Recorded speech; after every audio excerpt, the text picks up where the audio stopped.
It's a great shot on goal. It could be there. There it is. Wow. There it is. Great shot. Enjoys the snap. Back to pass. Pressure coming. Unloads it. Caught at the 15 and into the end zone. Touchdown, Darien. Bay checks out.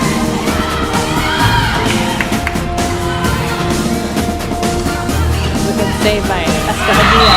And a great look, great effort by Lindsay Bennett. Trying to get an aerial there. There it is. Yes. Welcome in, everybody. I'm Damian Andrew. Senior night festivities here on the campus of Darien High School. 25 seniors on this Darien High School football team being recognized tonight before kickoff. We're going to bring you the visuals of this pregame recognition.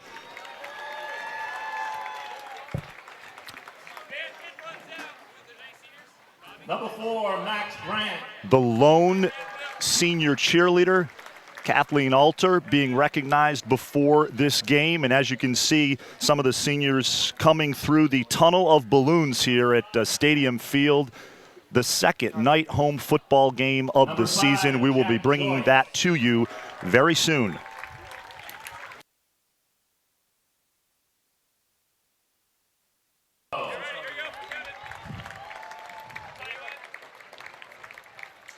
Number 9, Kevin Grun.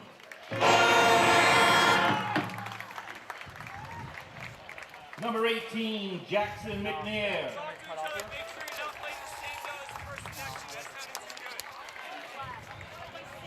Come on, big applause for Patrick Burke.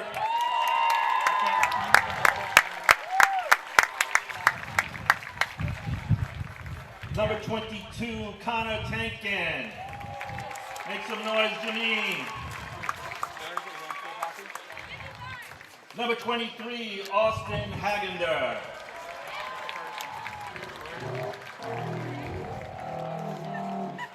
Number 36, Tyler Russo. Number 42, Ryan O'Neill.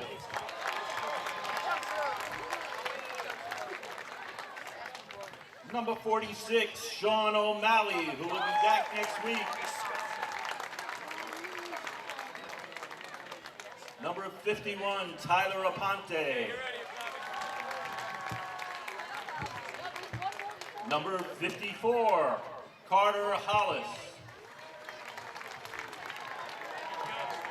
Number 55, Bobby Keeney. Number 70, Drew Levanchek.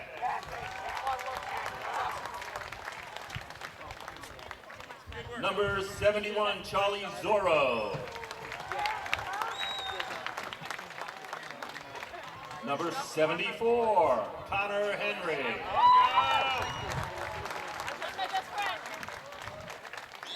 Number 76, Henry Rack. Yeah, Hank. Wearing number 99 tonight, Connor Sullivan.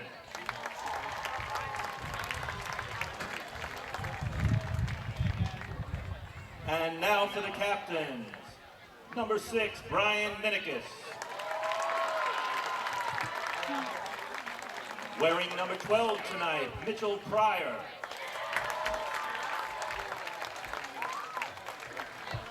Number 26, Nick Green. Last but not least, tackle, number 73, Mike Neary.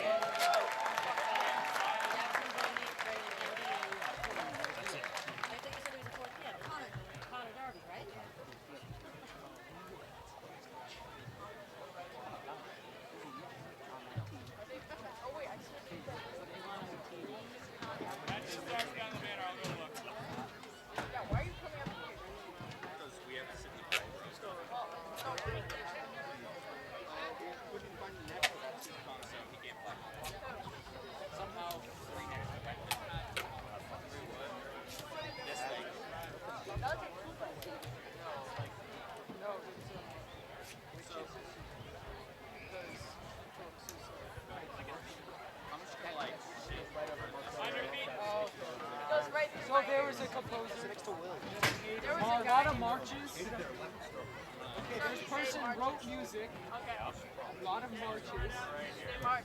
Yeah, they march. Please welcome the Wilton Warriors. And they use those.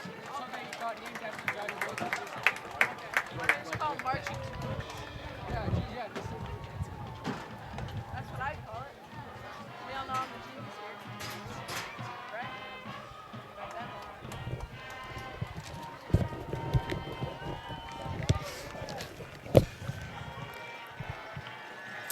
Again, we are watching senior night festivities here in the pregame before this kickoff between Darien and Wilton.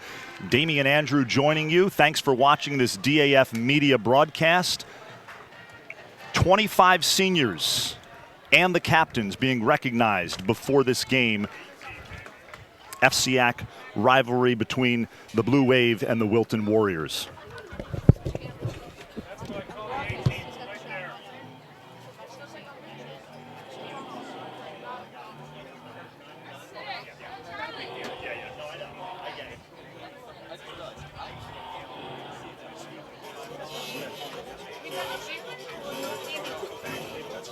Direct your attention to the big board.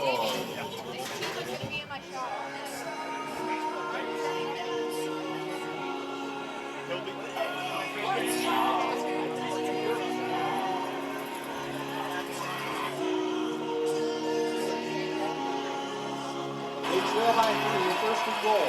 O'Connell motions to the left. They fake the screen. They're coming back for Brady. It's intercepted. Finley Collins has got it. And the Darien Blue Wave have won the Turkey Bowl.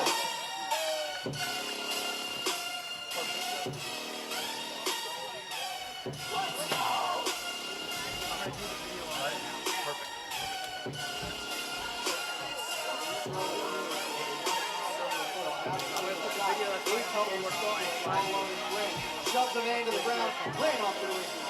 5, Darien.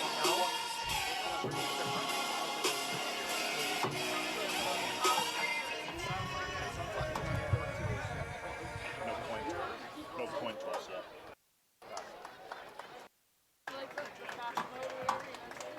I direct your attention to midfield where the Tudor You can singers even get the mic will up perform. to hear it, like on the mic on the camera, like the one that I use for mine.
Give it up for the Tudor singer.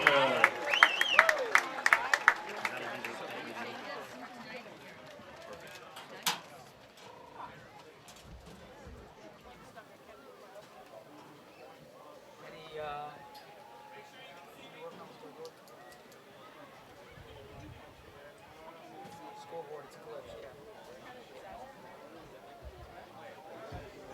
Jackson. What?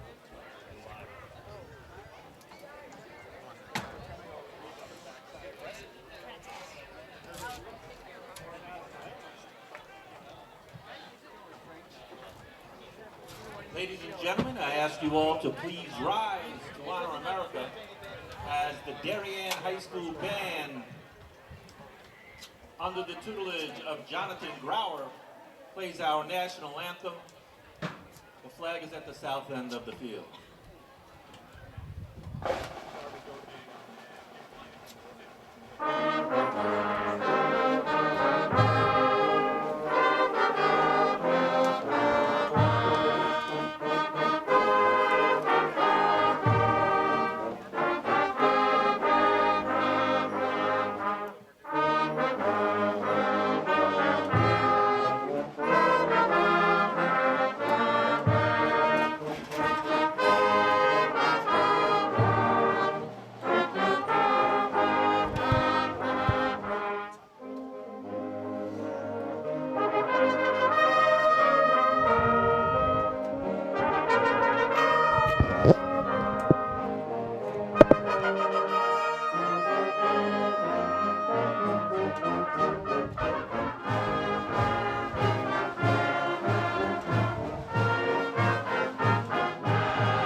Thank you.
Coin toss is won by. All right.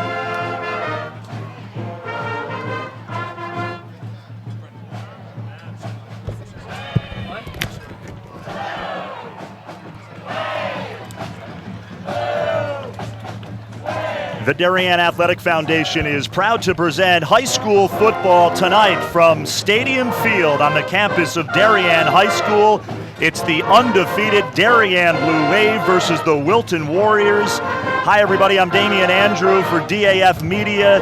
Thanks so much for joining us on this DAF Media broadcast. Darien comes into this game as the #1 ranked team in the state. Wilton is 4-3, and joining me tonight for this broadcast, two gentlemen certainly familiar with football here in Darien. The former president of the DJFL, the Darien Junior Football League, Mike Gagliardi, and Tommy Mersine, who has done a lot of coaching in his day, played in college. Great to have both of you here on this broadcast, gentlemen. Same, Damien. Great to be here, Damien. Darien wins the coin toss. They've deferred to the second half. Tommy, this is a high-powered team. They're not the #1 ranked team in the state for nothing. Haven't lost a regular season game since 2013. Last loss was to their arch-rival New Canaan back in 2014 Turkey Bowl. That's right, and they got to really watch getting complacent. This Wilton team is very tough. They were up 41-0, I heard last week at the half against Stanford, and they're a wishbone, they're a run-at-you team, which you don't see a lot of. So anything could happen tonight. If they don't have their A game, they could be surprised. Head coach Bruce Cunningham of Wilton has been at it for a long time. He's one of the classier guys in the FCIAC. Does a great job. Hard-nosed guy. He looks like a football coach on the sidelines. And here we go, first half of this game, and we are underway. The ball rolls out of bounds at around the 15-yard line. And that Wilton offense comes onto the field. The quarterback for Wilton, Brian Calabrese, senior, 22 for 55, 375 yards this season, 2 touchdowns. To your point, Tommy, they do a lot of running of the football. Not a pass offense is Wilton, rather. Now they're a straight-ahead, old-fashioned, in-your-face kind of football team. So 1st and 10 from the 35-yard line for Wilton.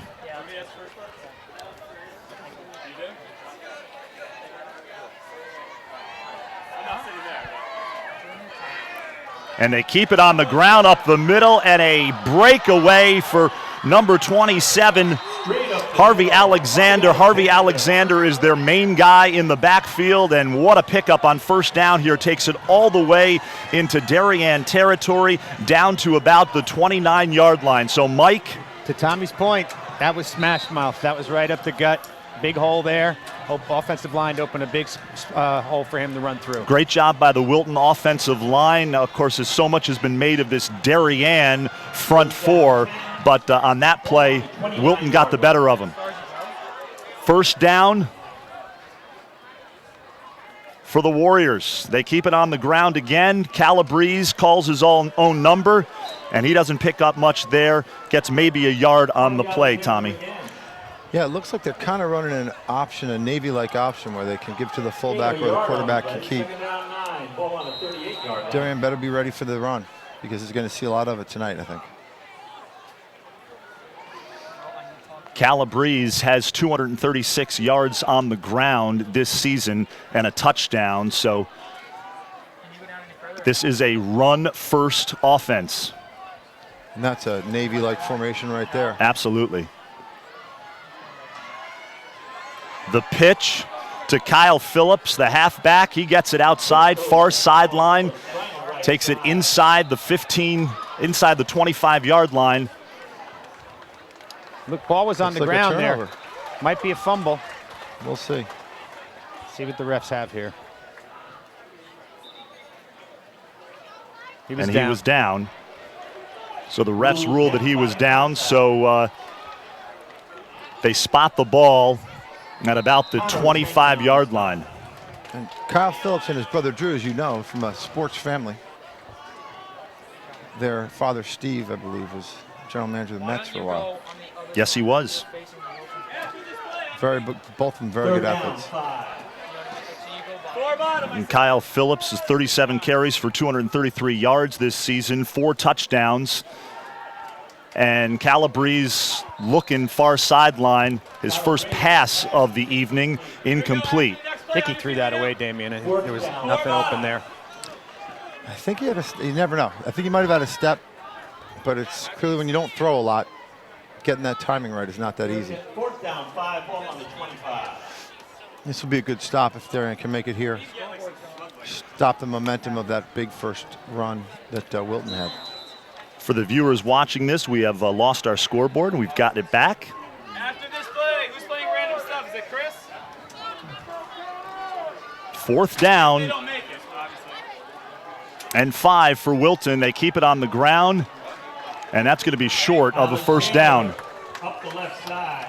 So the Darien defense making the stop when they had to make the stop. Yep, bend but don't break. That was a good job of stepping up after a very sloppy first play. Vanchek made the stop there. Good tackle by young Drew. Drew Vanchek, 22 tackles on the season total coming into this game. 4 solo, 2.5 sacks. And now we're going to see this Darien offense. The spread offense. Wide receivers, 2 on the left, 2 on the right, over the middle. That's complete to number 26, Nick Green, to about the 36-yard line. Nick Green had a big game in last week's big win over Trumbull at McDougal Stadium. 4 touchdowns in that game. He is an impressive offensive player for the Blue Wave. Yeah, Nick's a heck of an athlete. Here's Jack Joyce out of the gun. Gives it to Mitch Pryor. He's wearing number 12, picks up a few yards here on this play. Gags, talk about in-your-face smash-mouth football, right up the gut, kept the legs churning. Pryor's our man. Picks up a couple of yards. He's wearing number 12 tonight, not number 21. They didn't have any 21 black jerseys for the Blue Wave. Clearly Rob Trifone forgot to order a 21 black jersey, or whoever wore it last year has it hanging on the wall of his college dorm room. Darien in the black with the blue helmets, Wilton in the white. Darien moving from left to right on your screen. Here's Joyce. Out to Pryor. Picks up a couple after the catch to about the 45-yard line. It was a nice block on the edge by, I think it was Minikis. We talk so much about this Darien defense. Obviously, Coach Trifone, a defensive-minded coach, but boy, oh boy, does he have this offense rolling this season and the last couple of seasons. Yeah, he really does. Jack Joyce has turned out to be just a tremendous quarterback, having not gotten any time because of injuries and other guys playing. He's just turned out to be a terrific athlete, and his arm is a lot better, I think, than people realized coming into the season. And Gags was with me on the Stamford broadcast. Gags, I know we talked about him being a dual threat quarterback. A lot of question marks about Jack Joyce heading into the season, but I'll tell you, Coach Trefone, he really didn't have any questions. He knew this was going to be his guy, cerebral guy who can run the rock and also throw it. Multi-purpose. Just to go back to that last play, there was a miscommunication on that handoff, and that's one of the reasons they didn't pick up the first down there. Third and short. It's now fourth. So the punting unit is on for the Blue Wave, and that's a good one. Fair catch at about the 20-yard line. First and 10, Warrior. Kyle Phillips on the fair catch. Kyle Phillips on the fair catch, and the Wilton offense comes back out onto the field. And obviously, when you're facing the #1 ranked team in the state, you're up against it. But boy, on that first offensive possession by the Warriors, you got to like what they did, moving the football, especially on that big pickup on the first play of the game. Probably gives them a little bit of confidence, maybe, get a little bit of momentum. Good defensive effort there, and now they get the ball back. They're pretty big up front, Wilton is. I think they match up well against our D-line. Yeah, they're tough kids. They've been playing football against each other since 3rd grade, and back in the day, these Wilton teams won a lot of games against Darien, so they believe they can do it. And that was up the middle, going nowhere.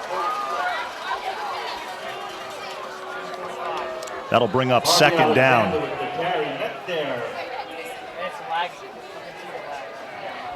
I think if you're Mike Forget or Rob Trefone, you're really just going to load the box and make them try to beat you with a pass. Yep.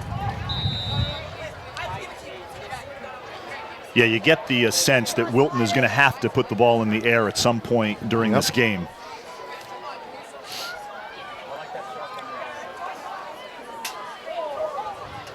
Second down and 10.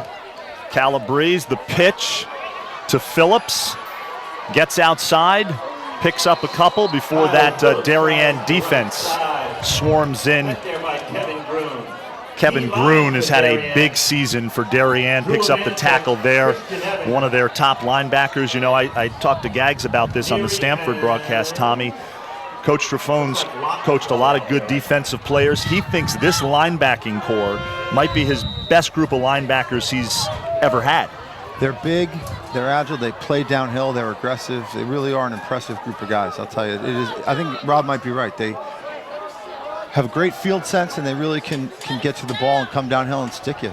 It's a very, very formidable group. They're all seniors as well, so they got experience to fall back on. Third down and about 6. The pitch out to Drew Hurlin. That's just great speed right there by number 6. Or number 9, excuse me. Gatasso. Tackle machine. Yeah, he has been a tackle machine. 25 total tackles coming into this game against Wilton. It looks like they might be flagging him for a helmet hit. Flag on the play. He might have gone in with his head down. I think he did, Tom. Hit to the head, yes. Tough call, but got to keep your head up. Most important thing you can do in football. Mike, keep your head up. And that has been preached, especially over the last several years, keeping your head up on those tackles. I don't want to sound like Scott Zolak of the New England Patriots booth, but that looked like a good hit to me. I expect nothing less out of you, Mike. We're going to have and being the father of many kids that play football, I'll tell you, I don't mind when that call is made. I think erring on the side of calling it too often is an acceptable risk. A lot of my friends would disagree with me that it slows down the game and changes it, but I think that's the right call. So it's first down on the 41-yard line for Wilton. Break for this Warriors offense, and the pitch out to Drew Hurlin, and he is down the near sideline inside the 30-yard line. So another big gainer on the run for Wilton, as this Wilton offense has stepped up here in the early going of this game. What I like about that play was they tried to get the edge into the short side of the field. And, you know, Darien's been doing a good job of stringing it out, but if you run that edge play into the short side, you really kind of only got to beat one guy, and they did. And that gave Drew Hurlin, son of Jeff Hurlin, by the way, who was a great quarterback in his day, a good path for a nice carry. Tinkin made the saving tackle there. Losing light. Oh wait, we don't have any. So first down and 10, ball on the 31-yard line of Darien, and this Wilton offense goes back to work up the middle. And a great ball fake by the quarterback, Calabrese, as he keeps it himself, picks up about a yard, a couple of yards, I should say. That's a stout middle of that Darien defense. If they can hold their own. They got some big kids in there and really know how to stay low and tackle.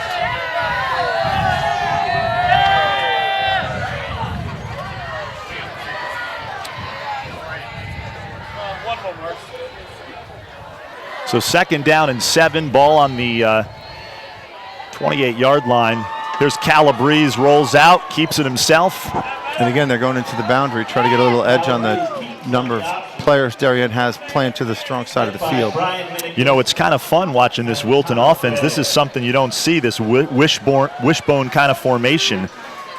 Yeah, especially now with the spread, Tommy. It's kind of like watching when Mike used to coach. Exactly. I was going to say, the only one in this booth that's old enough to theoretically remember that is me. It's like somebody stole Gagliardi's playbook. One thing I forgot to remind our viewers, we're going to have a lot of fun tonight. Mike Gagliardi, Tommy Mercine, Damian Andrew joining you for this DAF media broadcast. No score, 4:04 left in the first quarter. Wilton, offense back to work, up the middle. Looks like he's close to the first. I think they're going to be short of the first down. That'll bring up 4th down. So Tommy Mercine, a decision now if you're Bruce Cunningham, the head coach of the Wilton Warriors. You know, I don't know how good the kicker is. I'm thinking, given the kind of football they play, they're going to go for it, but we'll see.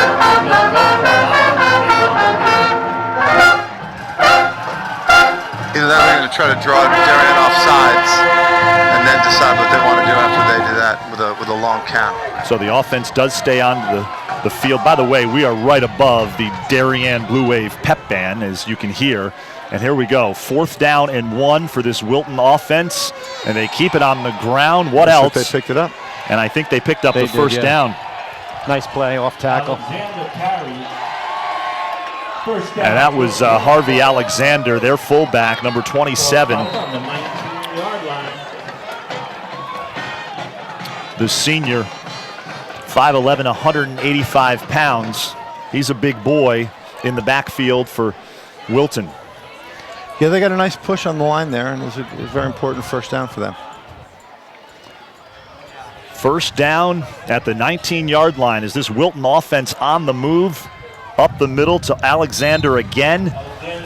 Charlie Zero on the tackle again. Yep, he's a load in the middle. He's a load in there, I'll tell you. It's very good that he's holding his own in the middle. Yeah, Charlie Zuro, a big part of this Darien defense, to say the least. A good low center of gravity. Under 3 minutes left in the first quarter. No score here from Stadium Field on the campus of Darien High School. 2nd home night football game in school history. And a full moon. It's a beautiful night. Beautiful night. Little breezy, as you can tell through our mics. Flag. And there's a flag on the slot guy. So offsides, good call, Tommy, on that one. And that'll back the Warriors offense up 5 yards. And again, here's the problem with being an all-run team is it's not a lot of great plays you can call on 2nd and 12 or 2nd and 11 if all you can do is run and you're up against inside the red zone and they're stacking 8 guys in the box. That's a tough situation to be in against a team as strong as Darien. Navy, one of the maybe few college programs that has had success in this offensive formation.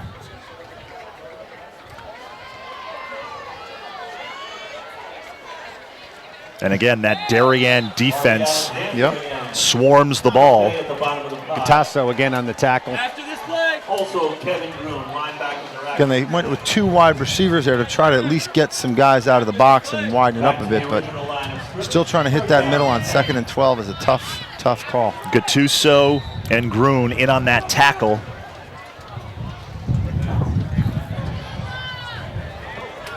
That'll bring up 3rd down and 10. Ball on the 19-yard line. It's a big play here for Wilton.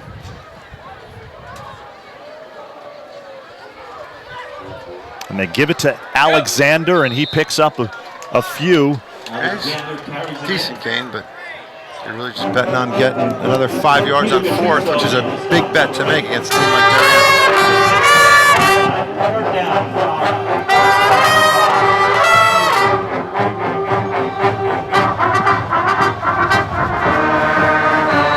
So now they're going for the field goal. Will Sullivan on to kick the field goal. Senior kicker. So Wilton going for points here. And that is up, and that is no good. Wow. Plenty of leg. Yeah, it looked good from here, but the angle, you can't tell. Yeah. It did look good for here. And by the way, new goalposts. Yeah, Colored NFL here. yellow. NFL yellow. I'm told that they are highly visible at night. It's the best color at night. Okay.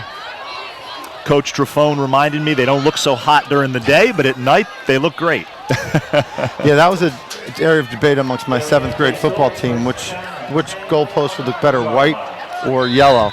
I think the yellow looks good at night, but they need the little flags on the back. I know, but I think, Tom, you spent the whole practice discussing that, didn't you? That's one of your cerebral practices. My 7th graders have the same attention span as you and me, so yes, we did. I told you we were going to have fun. Mitch Pryor picks up a couple on first down for the Blue Wave.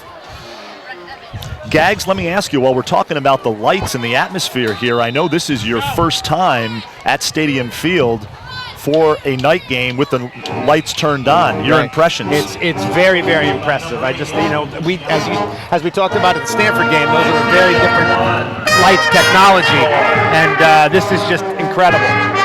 Not a lot of displaced light. The field is fantastic, and it makes everything go bang.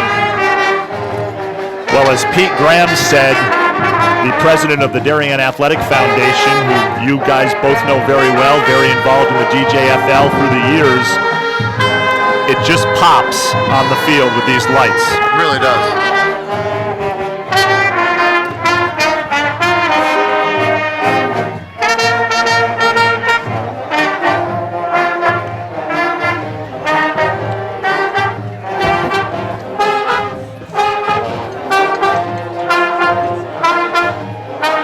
You know, it's hard to see, especially if you're watching on your computer or whatever, but the lights come down with such intensity and they're so focused that on the end of the light poles, there's actually a light pointing straight up. And the reason that light points straight up is when you punt the ball or kick it off, the players on the field won't lose it in the light as it goes above the path of the regular lights coming down. It's very interesting technology. It really is. Jack Joyce over the middle, complete to about the 35-yard line. I believe that was number 29, Tyler Herget. And, I'll have to check with the stats guy in the truck, Mike, but I don't think Darien only ran 3 or 4 plays in the entire first quarter. They did. This takes a little bit like the Ward game. Everything being played between the 30s. Absolutely. Mitch Pryor gets it to the 40-yard line. You bring up the Ward game. Coach Trafone not happy after that game. They scored 17 points. They beat Ward 17-0. All 17 points scored in the second quarter. Ward came out great, much like this Wilton team, to your point, Gags, has come out strong against the number 1 ranked team in the state. Here's Joyce back to pass out of the gun, near sideline, and that is complete to Brian Minikis at about the 46-yard line before he is knocked out of bounds by the Wilton defense. One measure of Mars. Here we go. One measure of Mars. You can stay seated. Brian Minikis just has an incredible nose for the ball, whether it's offense or defense. I've seen few high school players like him that just have the ability to get to where the ball is and come down with it. And here's Pryor up the middle, getting back to Brian Minikis. Gags, you and I touched on this during that Stanford game. They go up to Ridgefield, beginning of the season, first game. Right. What does Minikis do? 3 picks, 2 pick sixes. Yep. And his mom is not a bad field hockey coach. No, she's not. By the way, they won the FCIAC last evening. They certainly did. Good point, Gags. That was streaming live in the Goose, as you know. Joyce. And he throws that away, incomplete. The intended receiver was Mitch Pryor, out of the backfield. Mitch Pryor's no fool. He saw 3 unblocked guys. You can call that a business decision. Yeah. To let that ball go by. He might have been able to run under it, but I think discretion was the better part of valor in that one. Mitch Pryor, of course, his dad Martin, the president of the DJFL currently. Jack Joyce out of the shotgun, back to pass, looking downfield, and he has Minikis at the 35-yard line. First down, Darien. and he was brought down by number 12, Kyle Schifrin of Wilton.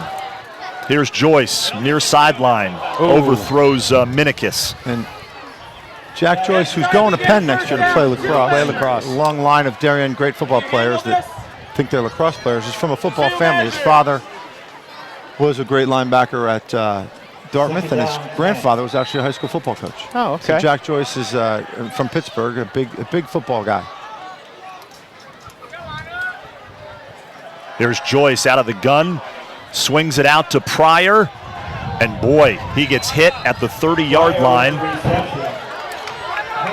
That's the thing we haven't seen a lot out of Mitch Pryor this season, catching the ball out of the backfield. So Coach Trefone changing things up a little bit in this game. About 10 minutes left in the first half. No score here between Darien and Wilton. Mike Gagliardi, Tommy Mercine, Damian Andrew with you. Here's Pryor again up the middle.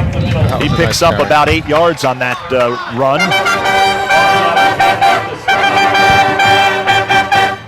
First down, and that is a first down for the Blue Wave. And that's the thing when you high school especially, you play a spread with a 2x2, a wide set, and you got one strong back in the middle. If he breaks one tackle, it's going to be 5 or 6 yards. It's a tough offense to stop when it's run properly. Here's Joyce looking downfield. He's got Minikis, goes up and gets it complete, and that's inside the 15-yard line down to about the 12-yard line. Under 10 minutes left here in the first half. No score between the Blue Wave and Wilton. Tom, not only does he catch every pass that's thrown to him, he manages to find all the empty space in that zone defense. Great field sense, tuck it and dive. He's a really terrific player. Here's Joyce, keeps it on the ground. Pryor takes a couple of Wilton defenders with him down to about the 6-yard line. A great crowd here tonight at Stadium Field for this one. It's a perfect night for football, I'll tell you. Gag's a little bit warmer than it was in that Stanford game. We were chilly up in the booth there at Boyle Stadium. Second down, 2. Second down and 2. They give it to Pryor. Somebody forgot to block in the middle there.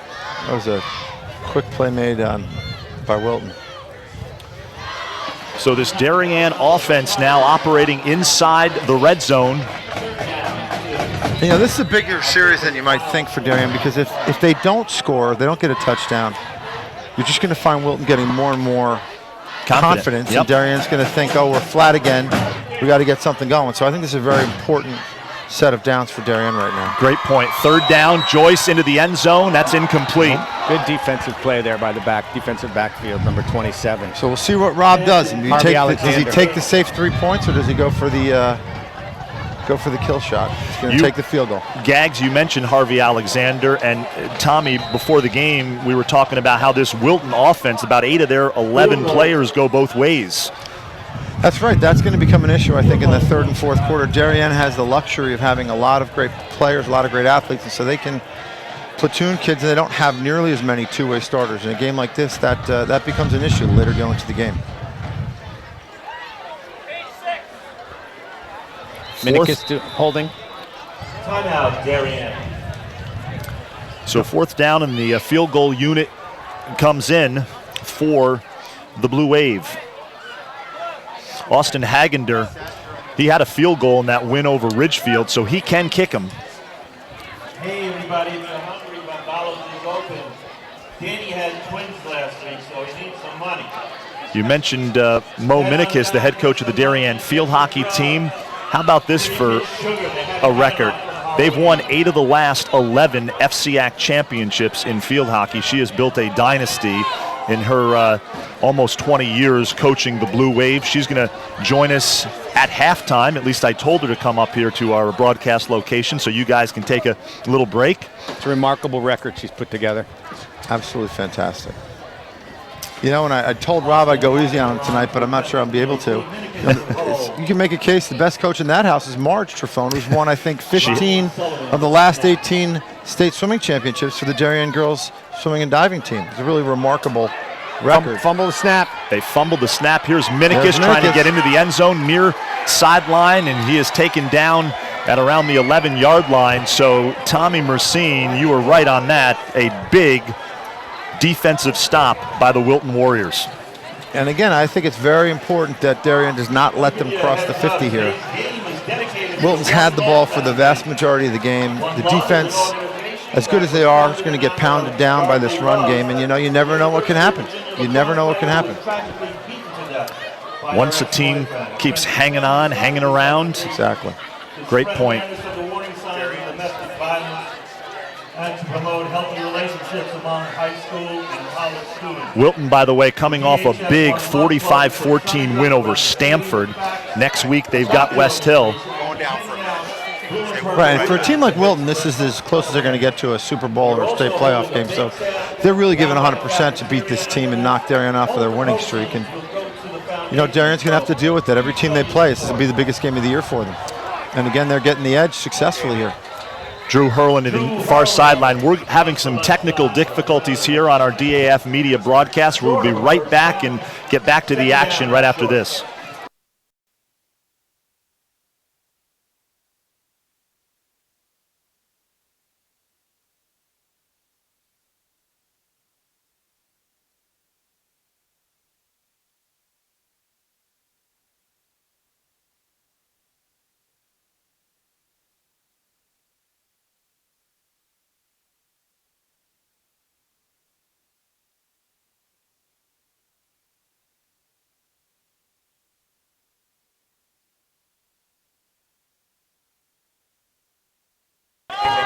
We are back here on the DAF Media Network. A big turnover for Darien, and they are back in business on offense. No score here in the second quarter, about 6 minutes and 30 seconds left.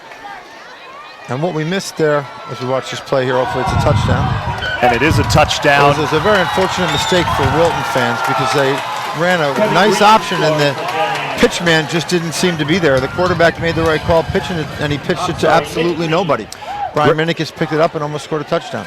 Great description, Tommy. And Nick Green gets into the end zone, number 26. So he has picked up where he left off last week against Trumbull with 4 touchdowns. Green into the end zone from 3 yards out to put the Blue Wave on the board, 6-0. And Hagender will come on to attempt the extra point. That's the one thing that Wilton could not afford, having a turnover deep in that part of the field. That's exactly right, Mike. They had a great couple series of football going, and then to give a team like this a break is exactly the wrong thing they needed. And that extra point was up and good, so it's 7-0 Darien here in the second quarter. 6:33 left in the half. And as so often is the case in football, turnovers are a big deal, and Wilton was playing so well. And then the turnover, Darien takes advantage and puts 6 on the board. Real momentum killer. We'll see how Wilton does bouncing back.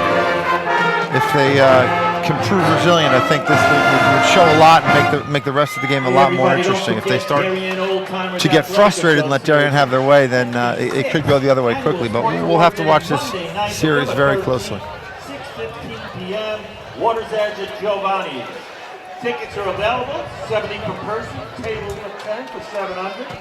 Call Greg Palmer at Palmer's Market, or call Harry. Talked about the Darien field hockey team, the girls soccer team coming off a great season. They'll play in the state tournament starting next week, as will the field hockey team. The girls swim team will be in states as well, and the girls volleyball team will be in states. You talk about a program here at Darien. Head coach Lori LaRusso has done an unbelievable job. You talk about a dynasty. They've struggled the last 2 years, but they're back in the state tournament. And Wilton offense will come back out on the field and start to operate it around the 33-yard line, 32-yard line. I can only think that the scouting report shows not to kick it deep. They must have some speed deep because the Darien kicking team has squibbed it twice. And given him pretty good field position, but I guess for Darien that's the better option than risking a big return and a quick flip-flop of the momentum. 6.5 remains. This half is going by very quickly. Well, when you don't pass. When you're on the ground. When you keep it on the ground, that's right. Like the first game of the World Series, 2 hours and 28 minutes. What a World Series that was, by the way. Man. Game 5 was a classic. I've never seen so many good quality pitchers give up so many hits. I mean, I know the Astros offense is good, as is the Dodgers, but boy, oh boy. What was the final of that? 13-12, 13-12, correct? I think, and extra innings. Extra innings, yep. Boy, for a guy who's a Yankee fan, you just hated to see that shortstop for the Astros get up and hit every time. Boy, he can hit a first pitch like nothing I've ever seen. Oh, yeah.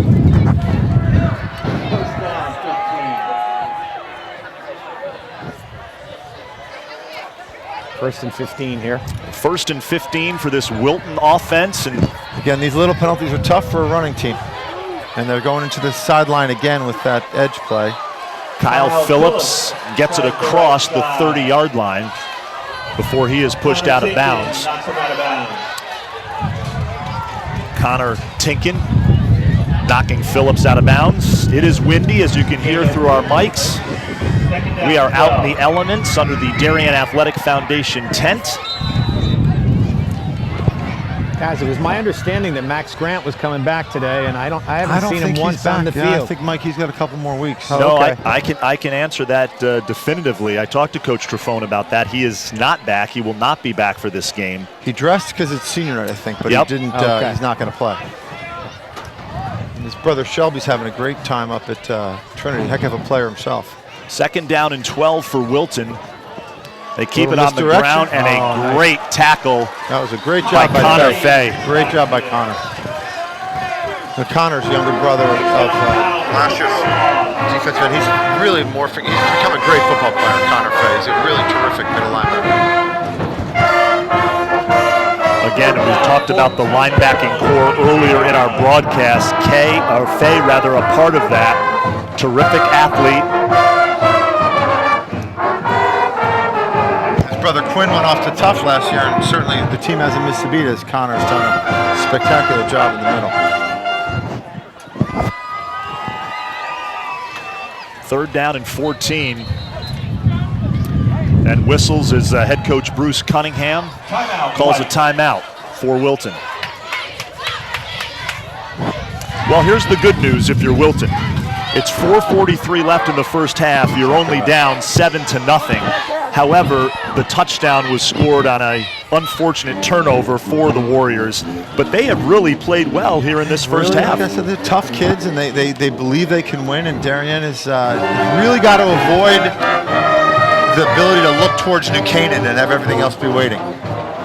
You know, this is a big down for them, 3rd and 13. No. And again, it's as a guy I used to coach with, Kevin Naughton, used to say, I'm the greatest coach in the world on 3rd and 2, but 3rd and 14 is a tough call for any coach to make, especially when you're a running team. Hall of Famer at 3rd and 2 and fired at 3rd and 14. Exactly right. It's much easier to be an offensive coordinator on 3rd and 2 or 3rd and 3 than it is on 3rd and 14.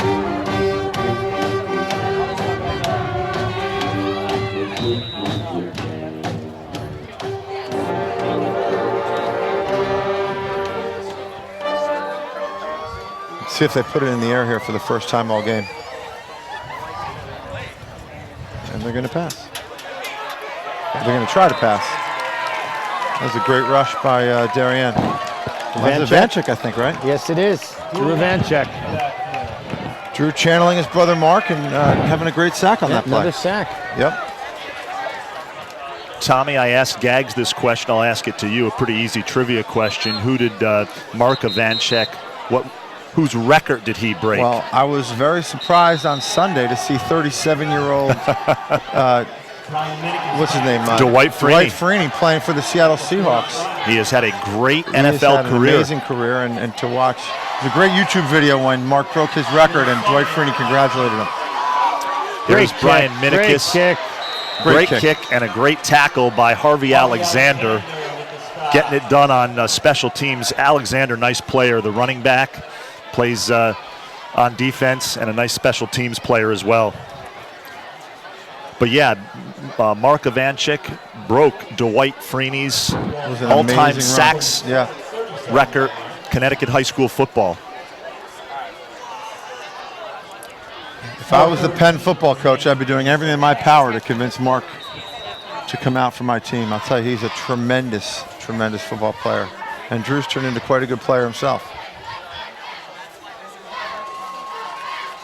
Pryor again, I believe. Pryor It's right up the gut. Nowhere. You know, here's the importance of special teams. You know, you get a somewhat demoralizing drive, and you worry about Darien taking momentum, and then you get a great punt off, and it kind of saves the momentum of the game, and it keeps Wilton really their heads in it. And that was a great punt and no return, and then a great play on defense there by Wilton. So Darien better get something going here. I don't like the way they're not able to move the ball. Yeah, I think Wilton's going to be happy to get out of here 7-0 and get into the locker room. We'll see what happens here, but just put the ball in the air. Bam! See? And Mr. Pryor, I think, is going to get a little break on the sidelines. That was a tremendous hit. Robert Herman with the hit on Mitch. We could hear that up here, Tom. Yeah, that was a... He's still exhaling Mitch That was right now. a smother okay. job. Yep, that was a winded. I think Jack Joyce should be apologizing when he put that football. Yeah, we used to call that a hospital pass. The great Pete Graham would never throw a pass like that. Pete Graham joining us here in our booth, our outdoor booth. Mike Gagliardi, Tommy Mersine. We're doing great, Pete. Pete Graham. Here, Pete, let me get you on the headset here. How we doing, boys? It's all good. It's good. We're surprised that we're not making a little more impact here on offense. We haven't had the ball that much. No, we have 3 plays in the first quarter. Yeah. Stadium looks great, doesn't it? Looks fantastic. You've done a great job as the president of the Darien Athletic Foundation, Pete. You deserve a ginormous amount of credit. We brought the full moon out for you tonight, We did. Tommy. Perfect. Beautiful. That's Pete, good. you're not going to turn into a werewolf, are you? And get out there? No, that was With Tuesday Notre Dame night. #3 in the country now, you never know. Anything can happen. Yeah, exactly right. Exactly right. Good All to right, see you, boys, Mitch. good luck. Pryor's up off the green. See you, Peter.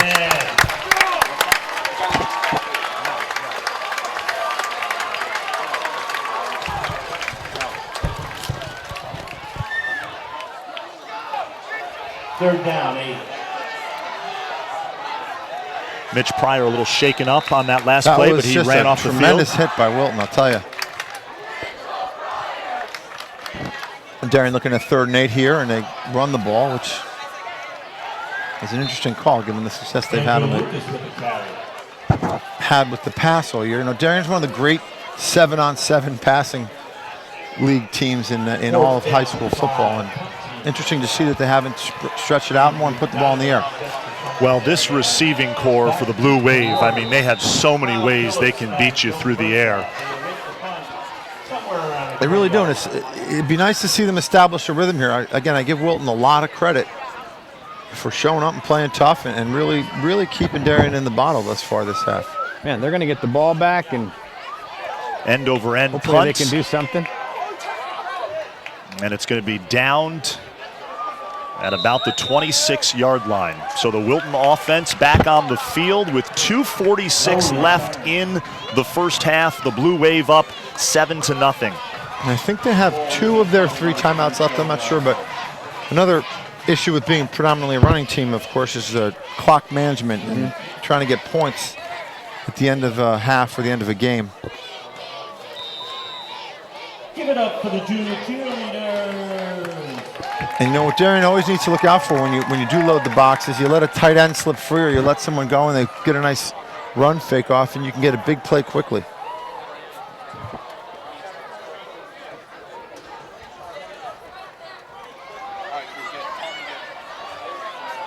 Alexander across the left side. They're not going off script, Tom. And No, Damien. they're not. Well, that's one of the things that they say about this coaching staff from Wilton is they're nothing if not dedicated to their scheme. 7 yards on the play. Second down. Head coach Bruce Cunningham likes to run the football, and he has not strayed from that during his coaching career. He has not. That's correct.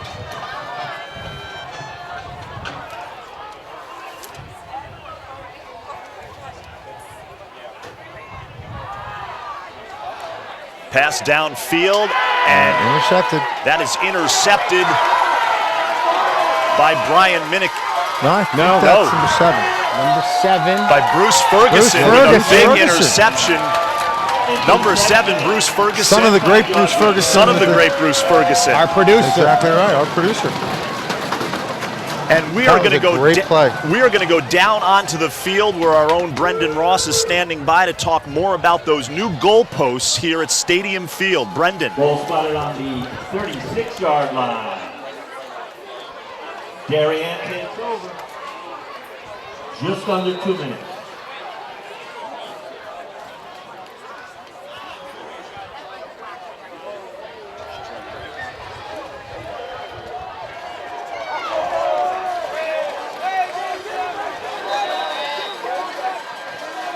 Nice reception by Minicus on the sideline. Ball on the 26. Thank you, Brendan. Great job down there. And Bruce Ferguson with a big interception, and this Darien offense now operating inside the 30-yard line at about the 26-yard line here. And a beautiful pass and catch there, Joyce to Minicus. You know, I think Minicus has not dropped a ball. He's probably got 4 or 5 receptions thus far. That's the second time tonight that Wilton had a horrible turnover at a very inopportune time. Yes. Not that they're ever opportune times for a turnover, but. Here's Joyce out of the shotgun.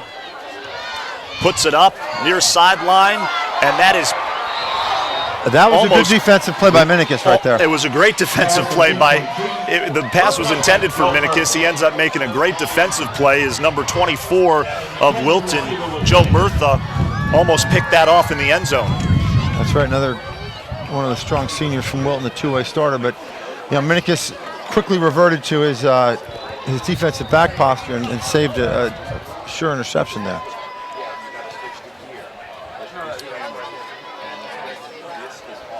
So the clock is stopped at 1:26 here in the first half. I would imagine Darien takes a shot at the end zone here in this final minute. There's Joyce, rolls to his right, throws on the run, and that is complete to the 15-yard line. No, it isn't. It's number, I believe it's number 8 or 2. It's number 2, Alex Damel. Herget with the reception. Herget. Oh, there you go. First down, Darien. In the long line of tall and fast Hergets. Herget bros. Just outside the 15. Yeah, talk about an athletic family here in Darien. Father Todd was a pro football BYU standout, captain of the team, and a CFL player. Heck of a football coach, too, Todd Herget. Joyce now rolling near sideline, and he's going to get out of bounds. Good coverage there by Wilton. Great coverage. He gets back to maybe the line of scrimmage, right? That's right. Yeah. Jack Joyce. You know, who really has put a whole nother dimension in Rob's offense, given his ability to run the football, and his foot speed is better than any quarterback that has been here for quite some time. He's just been a tremendous asset to the whole offensive scheme, because you got to guard your quarterback as if he's another threat, and that makes it much tougher to play defense on the receivers. Under a minute left here. 2nd down and 10. Ball on the 16-yard line. Empty backfield. Quads right. There's Joyce looking downfield. Throws across the field. Great patience by Joyce. Big completion inside the 5-yard lines. Herget with the completion. You know what I really liked about that play was that he read his progressions, and Herget didn't come open until fairly late in the play, and he was very patient and got the ball to right where it needed to be. And he had a lot of time to look downfield and survey the defense. So 43 seconds left. Coach Trefone calls a timeout. 7-0 Darien here in the first half of this FCIAC matchup with Wilton. As we mentioned, Darien coming off that big 48-0 win at Trumbull. They're undefeated, the Blue Waves, 7-0. Number 1 ranked team in the state of Connecticut. And to talk about the strength of the FCIAC, Tommy, you've got Greenwich lurking, undefeated, the number 2 ranked team in the state. Those two could certainly see each other come state playoff time. Didn't take John Marinelli much time to get that offense to where he wants it. And they've got a great youth football program and a really strong base, and got a lot of great players. Should it get to that point, that will be one heck of a matchup. Yeah, John Marinelli has done a terrific job with the youth program, getting involved, and has really done wonders with the varsity team in a short period of time, an offensive coach. Here we go. Joyce to Green. That heavy package, and again, Wilton should be pretty well set up to stop that heavy or black ops package that Darien has, because if they practice against themselves, all they see is the run all year. So if I'm Darien, I might want to stretch it out a bit. So Green running sideways on that, loses yards. There's I think Joyce. You'll see a pass here, that's right. Joyce is going to keep it. And great defensive pursuit by that Warriors defense. 12 seconds remaining. That's Darien's last time out. So Tommy and Gags, what do you do here if you're Coach Trafone? You've got a second down situation. Oh, I think you can run a play in 12 seconds. I think I would go spread and let Jack try to find someone in the end zone, and if he doesn't, ask him to throw it away and then kick the field goal. Kick the field goal, exactly right. We'll see what they end up doing, but that's make sure the right make call. sure this Just play make is sure into the he end doesn't zone. get sacked, and make sure he gets a pass off. And try to go into the locker room at the half, up either 14, up 2 scores, and I'd love to be a fly on. I'd love to be a fly on the wall in that halftime locker room, Tommy. Yeah, you know, Rob is known for his sometimes impassioned conversations with his players. We'll see what he says, but you know, again, I wouldn't be too upset with Darien here. I just think Wilton's done a terrific job, and they've had the ball the majority of the time. Exactly, they've had the ball. I think Darien's playing okay, better than they played in the past couple of weeks, but Wilton's a tough team. We're going to hear from Coach Trafone at the half with our very own Brendan Ross. Quick interview, and here we go. Joyce to the end zone, and that is a touchdown. There you go. Touchdown. Boy, that was close. And again, that's just the timing that comes from the constant practice. That's a great timing that not a lot of high school teams can put together. And I believe that was Nick Green with the touchdown reception. Once again, it will be Sullivan, Dominicus, Hagender attempting the PAT. Now, that trio of Green, Joyce, and Dominicus is very tough to defend. It's very, very tough to defend. Too many weapons. Nick Green, a special player. He's had a great season. We mentioned the 4 touchdowns last week in that win over Trumbull, and here's the point after, and it is up and good. Kick is up and good. Well, that'll make everyone a little bit more relaxed going into halftime, because this Wilton team has put up a great fight. I'm going to tell you, Coach Cunningham's got to be very disappointed on that final turnover. 14-0 looks a whole lot worse than 7-0. Yes, it is. Guys, really, this game in the first half anyway has come down to 2 turnovers. Totally different ball game to take away those 2 turnovers. You just can't afford to give a team like Darien, you can't afford to spot them points.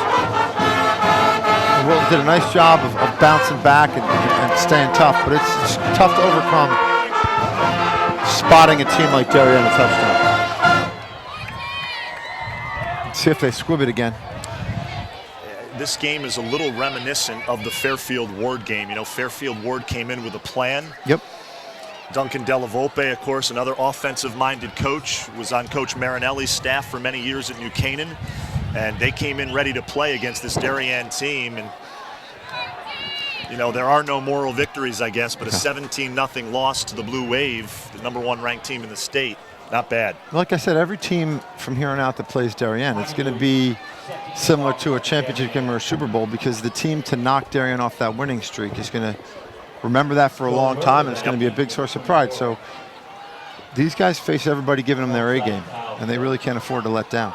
Fortunately, Rob does a great job of, and his coaching staff, of preparing the kids. And the kick, squib kick. And it's down at about the 35-yard line with 4 seconds left. So Wilton's offense will come onto the field. Is this just a kneel down, or is this let Calabrese just air it out? It's a great question. Is it an opportunity for another Brian Minikis interception, or is it just throw away from is it that fullback gut that they ran on the first play for 80 yards? I'd stretch him out and run the gut if I was the coach.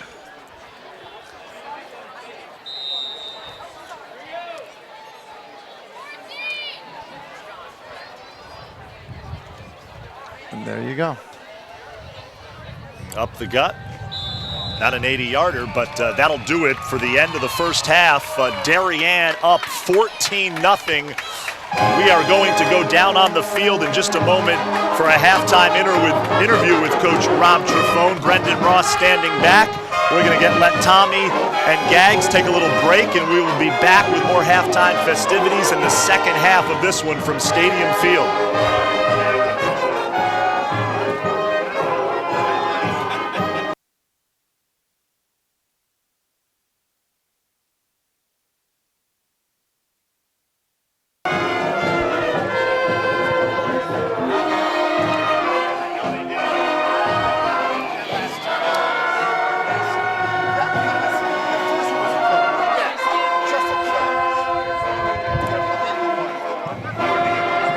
Here's Coach Trifone walking over to our own Brendan Ross, and we are going to join him in just a minute, get a quick interview with Coach Trifone. And Brendan, let's go down to you with Coach T.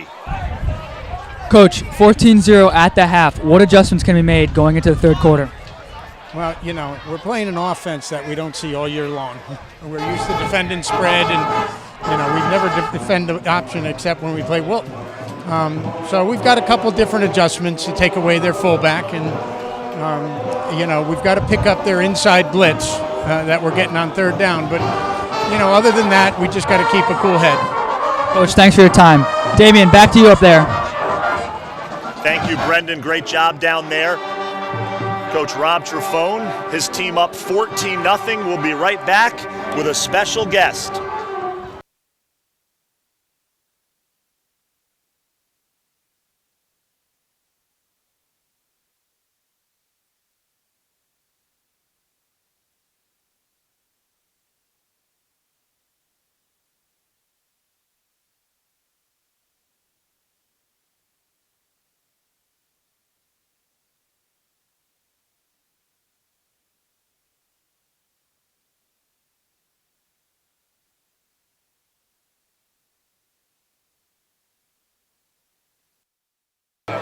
We are back here at the half. Darien up 14-0. A full moon here. Great directing there by our own Andy Demopoulos.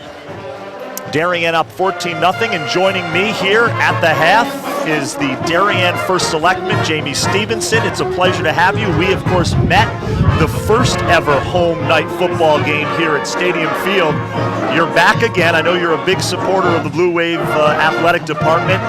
You got to like the 14-0 on the scoreboard, but again, how about this atmosphere? The pep band is right here, and these lights, these brand new lights, LED lights, boy, do they pop.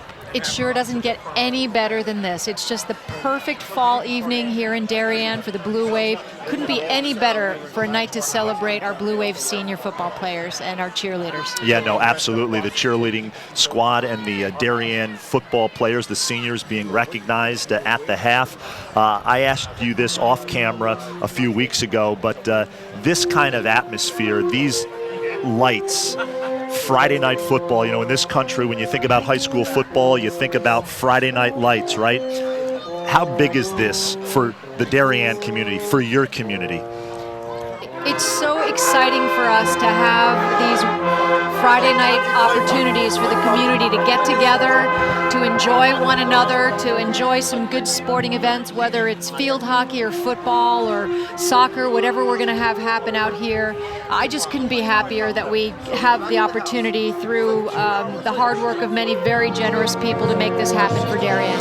I know you probably heard about that Darien field hockey team led by head coach Mo Minikis, picking up their 8th FCIAC championship in the last 11 years. You talk about a dynasty. She has done an unbelievable job with the Blue Wave field hockey program. We are so blessed to have amazing coaches who love our kids, who know the game so well and can inspire our young athletes. And yeah, our girls rule.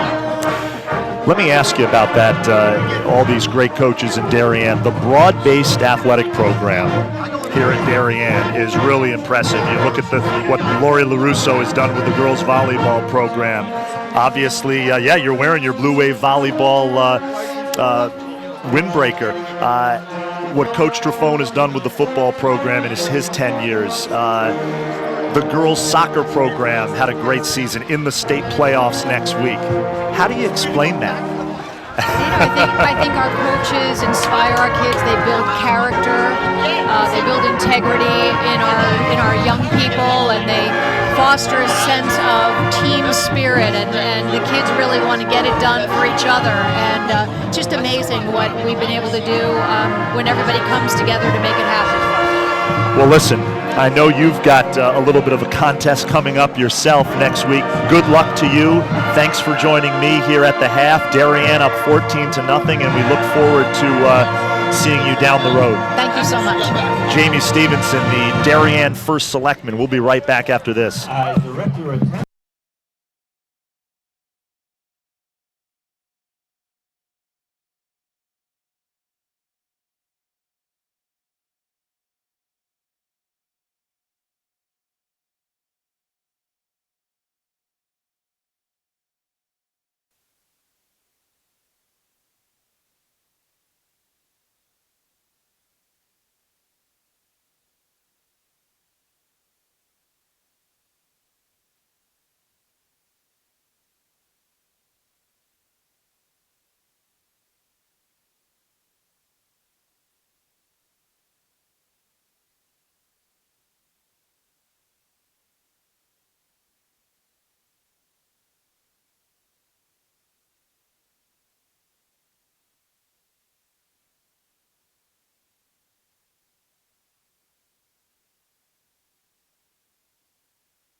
We are at the half here at Stadium Field on the Darien High School campus. Blue Wave up 14-0. You are watching the Darien cheerleading squad out there, and of course one of their seniors being recognized tonight, Kathleen Alter, good friend of mine.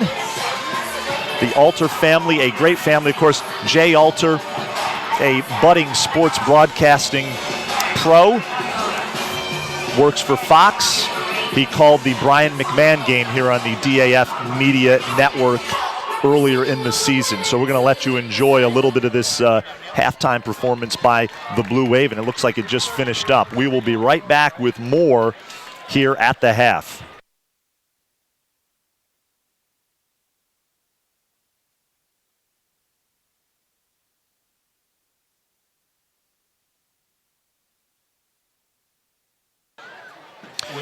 The Darien cheerleaders, their head coach, Nicole Tarantino, and now the Darien field hockey team is being recognized at the half. We mentioned in the first half of the football game, Darien winning its third FCIAC championship in the last 5 seasons, of course, led by head coach Mo Minikis.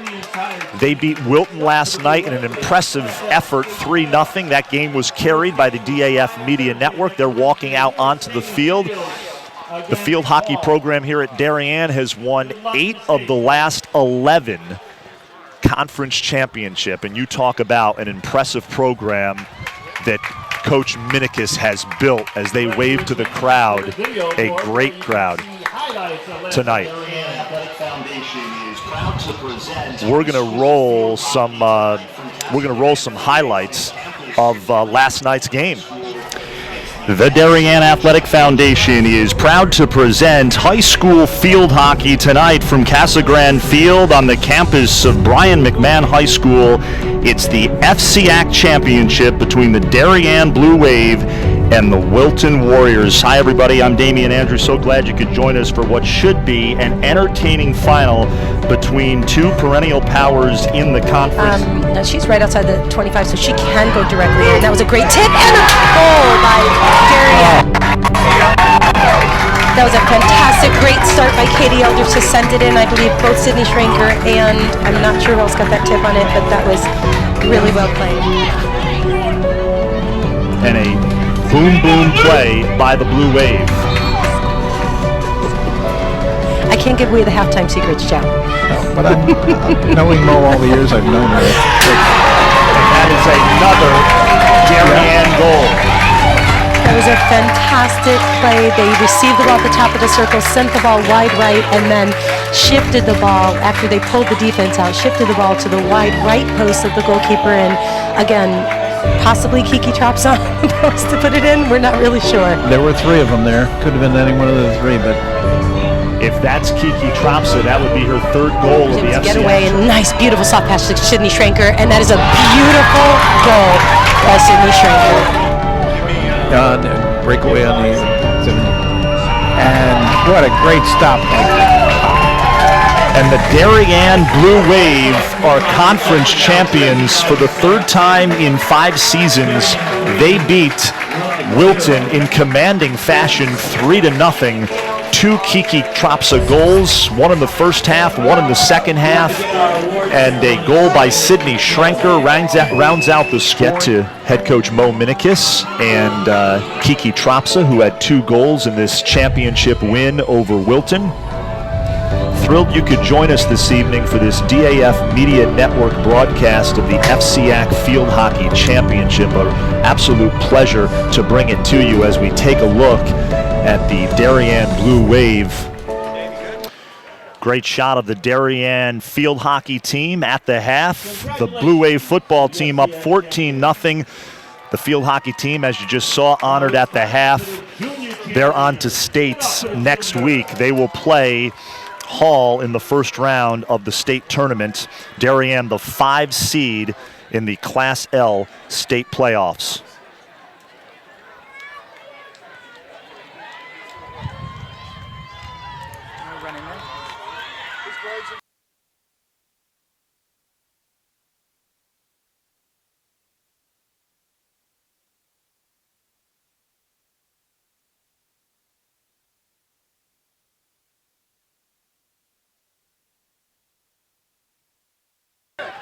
We are at the half, and the Darien Junior Cheer Association head coach Deb Medwar, 30 girls in the program. It's been in existence for about 3 years, 2nd to 8th grade. They are now down on the field, and we're going to bring you some of their routine here at the half. Second half action of the football game about 3 minutes away, but let's check out the Darien Junior Cheer Association. 30 girls in the program, that is tremendous. It's been around for 3 years, and head coach Deb Medwar does a tremendous job with the Darien Junior Cheer Association. Again, these are girls in 2nd through 8th grade, and how great are they getting to perform at halftime of a varsity football game here at Stadium Field on the beautiful campus of Darien High School.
And how great was that halftime performance by the Darien Junior Cheer Association, their head coach Deb Medwar.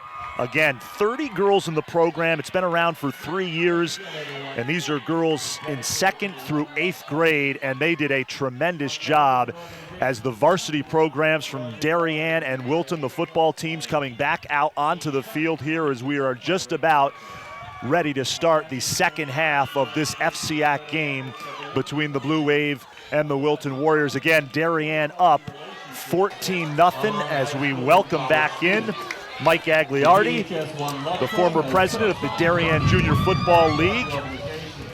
and one of the coaches currently in the DJFL, Tommy Mercine. And Tommy, your first broadcast for DAF Media. I know it will not be your last.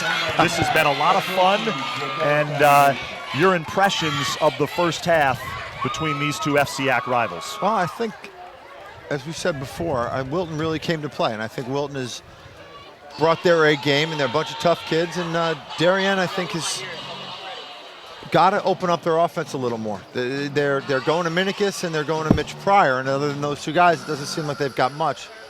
I think I'm hopeful that Coach Trefone will explore other parts of his offense and maybe throw the ball down the middle a little bit and let Jack Joyce use his legs to loosen up this Wilton defense. But I got to say, thus far, I'm very impressed with the tenacity of the Wilton defense, and their kids are putting in a heck of an effort. Gags, your thoughts on this game so far? A little bit different, Gags, than the game we did in Stamford at historic Boyle Stadium, where Darien just jumped on the Black Knights. Total domination, jumped on them right away. Your thoughts on the way they've played this evening? You know, I think Wilton's well coached, and I truly believe in the locker room just now. He told them, listen, we're down 14-0. It probably should have been 7. I'm happy with our ground game. Maybe we'll open this up a little bit more and get a little bit more creative.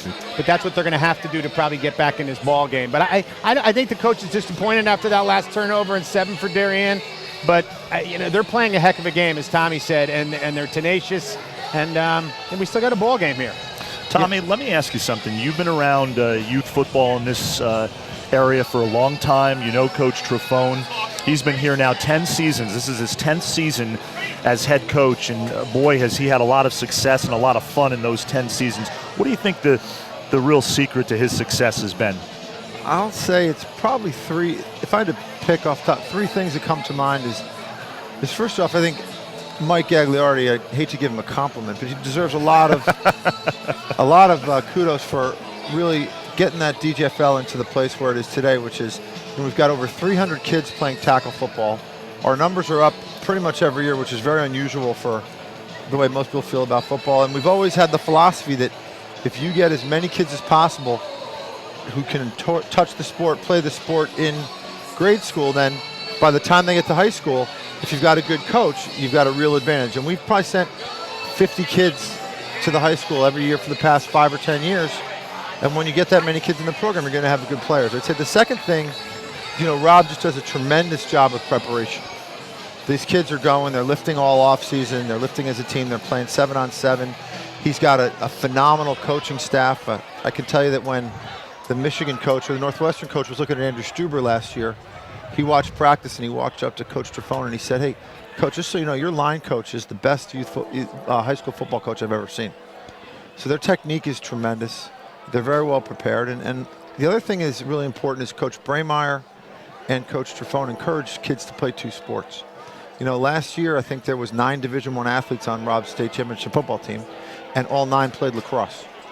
So I think one of the keys to this program is that a lot of kids are multiple sport athletes, and I think that that's something that really works to the advantage of the kids in Darien, and a lot of other towns don't do that. Right. So I'd say those 3 things are key to the success. And as you well know, specialization in sports, especially at the youth level, has been a hot-button topic of conversation over the last several years.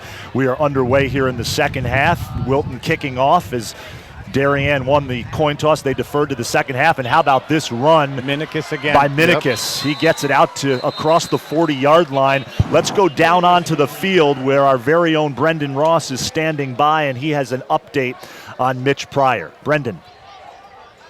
Ball spotted on the 37-yard line. First and 10, Darien.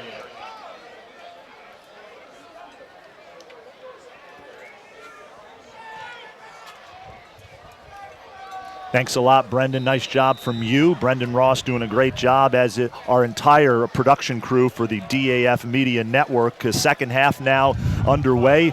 Darien's first possession of the second half. And here's Joyce out of the shotgun. Back to pass near sideline. Gets it to Minikis. Curls into the middle of the field. Gets it to about the 42-yard line. Joyce to Minikis is kind of like Darien's version of an off-tackle play. It's a guaranteed 4 yards. Just like Eli and Odell, when Odell's in shape, it's 4 yards right off the bat, and they got 2nd and 6. Trip receivers outright. They give it to Pryor, who, as Brendan just told us, back in the game, a little shaken up when he came out of the game in the first half, but he's back out there. He's a big boy. Sprightly there. He looked pretty good. So we're just underway here in the second half. Mike Agliardi, Tommy Mercine, Damian Andrew joining you. Thanks for joining us here for DAF Media. Jackson Leone doing a great job on camera one, our main camera, high above the field, bringing you all the great pictures. Look at that box, it's so loaded. It was a good push by the line. I think they got the first, but they really loaded that box. And I believe that was Andrew Lucas, who, Gags, we saw a lot of in that Stanford game, if you remember, because Mitch Pryor went down with an injury. Yeah, Lucas he's going to be a back to contend with next year. I believe he's only a junior, and he'll be back next year. Yeah, he gets another year under his belt. He's going to be really special running back. He's very impressive. There he is again. As I said.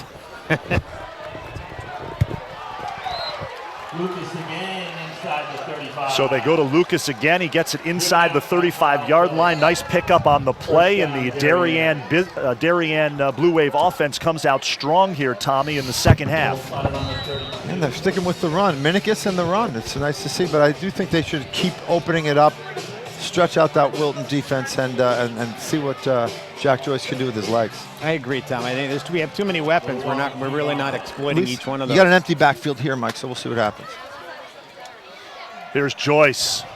He tucks and runs and gets it inside the 25-yard line, maybe to the 24, so a nice pickup. And again, we talked about how he's a real cerebral quarterback, surveyed the defense, keeps it himself, saw some open real estate, and picks up a few yards. Yeah, I'd say besides his athleticism, the decisions he makes on the field is pretty impresses me. For a kid this is his first year as a starter, he makes great decisions, and I think a lot of that comes from, being the son of a coach and the grandson of a coach, but definitely having a great year and is a real asset to this team.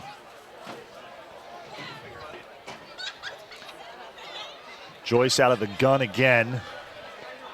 And he gets flushed out of the pocket, takes off running, far sideline. Great tackle. Good, great tackle. 86, that's a great tackle. Robbie Herman. Good speed for a tall kid. That was a nice play by Wilton. 6'3", 195, and he closed that gap. It's third down now. That looked like that was going to be a big gain. Bringing Lucas back into the game. Not to go to the Wilton offense, but you got a kid like that who plays defense and offense. You're surprised he doesn't catch the football. I know. That kid looks like a real threat out there. He's got that height advantage over our defensive backfield. Yes, he does. So 3rd and 1 here. We'll see what it looks like. They've got their tight formation with Jack Joyce under center. It looks like just enough for a first. Yes. I think that was Nick Green on the carry for a first down. Again, Darien has so many weapons, and now they go right away without a huddle to a it's like a 2-by-1 formation, 2-by-2. And Andrew Lucas with the carry for 3 yards, sets up a 2nd and 7. Drew Hurlin with the stop. I think a lot of these Wilton kids go both ways. Yeah. So it's going to be interesting to see against a team with Darien that's very physical, despite the fact that they throw the ball a lot, how they can contend with the 3rd and 4th quarter as the game grinds on. And I tell you, this is a big stop for Wilton because 2 touchdowns will feel manageable.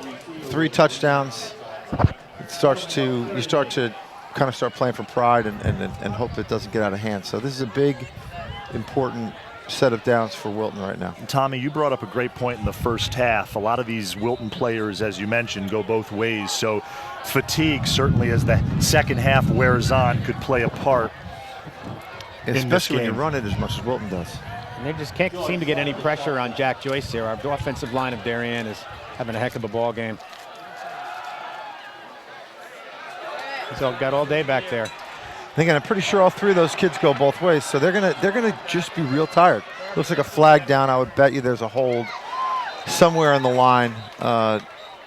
Hold against one of the Darien offensive linemen. You know, that Darien offensive line, Gags, as you mentioned, has been pretty stellar this season. Mike Neary, Connor Henry, Ryan Sullivan is the center, Bobby Keeney, Will Keating.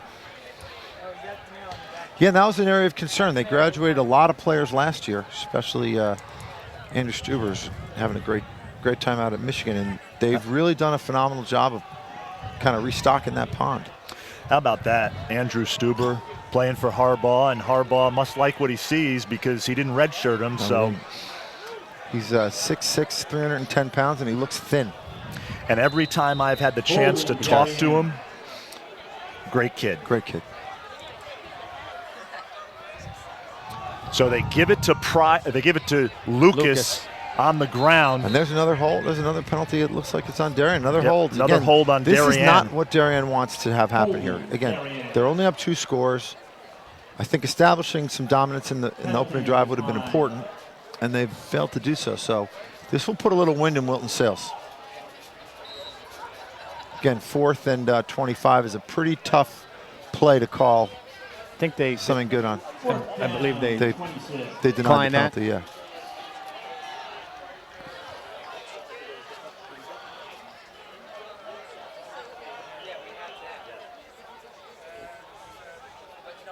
So the punt team comes on, and we'll see if they can pin Wilton back deep.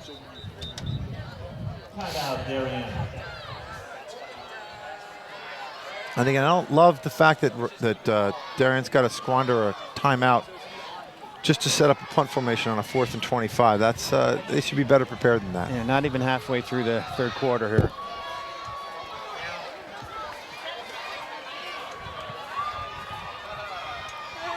So a break in the action here from Stadium Field on the Darien High School campus. While we have a moment, I want to give a shout out to our production crew who have done a great job this evening on this football game. Brendan Ross, our director, and our sideline reporter, Jackson Leone on our main camera, Andy Demopoulos, who's been doing some directing as well for DAF Media, Connor Darby bringing you the visuals on the sideline and has done a terrific job. And again, I can't imagine Coach Truffaut's particularly happy about this first drive. No.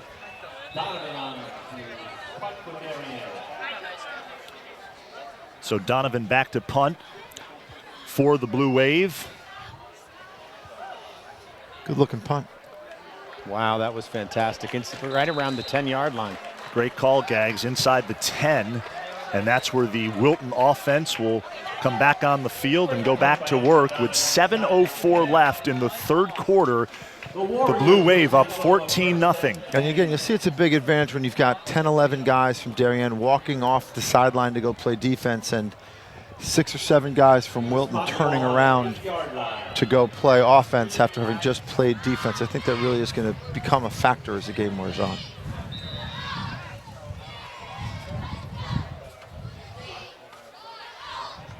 Is this a spread? This is unusual for Wilton.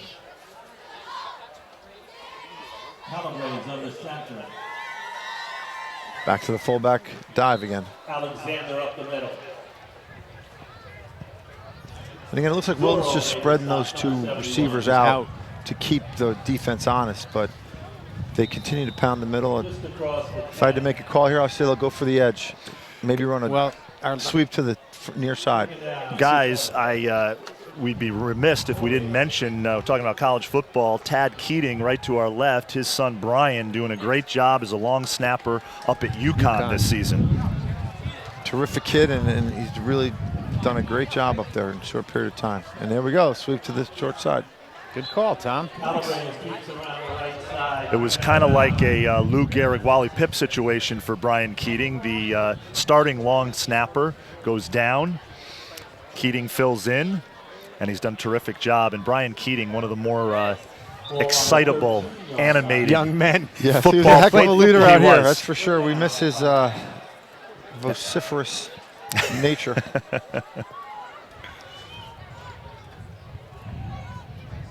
UConn has their old coach back, Randy Edsall, right? Doesn't he come back this year after he going did. down to Maryland for a few years? After leaving in the middle of the night to take over the Maryland program.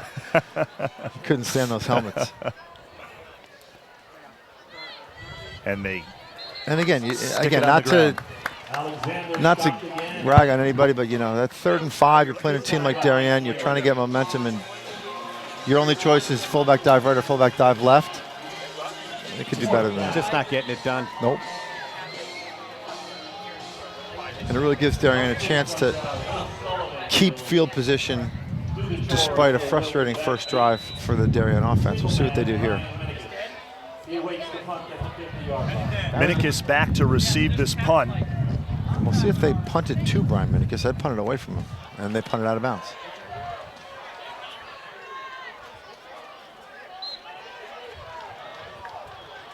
Despite ceding good field position, that's probably a safe bet, keeping it away from Brian. Yes. He is such an athlete out on that football field. You can use him so many different ways. Special teams, great defensive player in the secondary, terrific receiver. He's the second of 4 boys, correct? Second of 4 boys, yes. At least 4, maybe 5. Prolific Minikis family.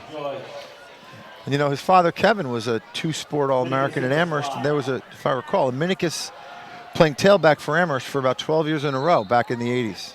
Is that right? There is, yeah. Kevin played football as well? Football, All-American in 2 sports. And his brothers were both also starting tailbacks for the Amherst Purple Cows or Lord Jeffs or Fs. What are they called? The Fs. Fs.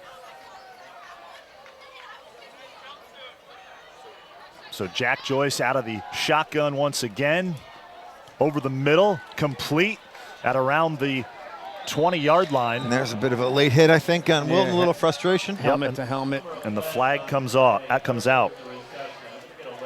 Not yet, not yet, not yet. And again, the problem they're going to have is if they can't get to Joyce, he's just going to pick them apart. And the reason they can't get to him isn't because they're not good athletes or they're just tired. They're exhausted.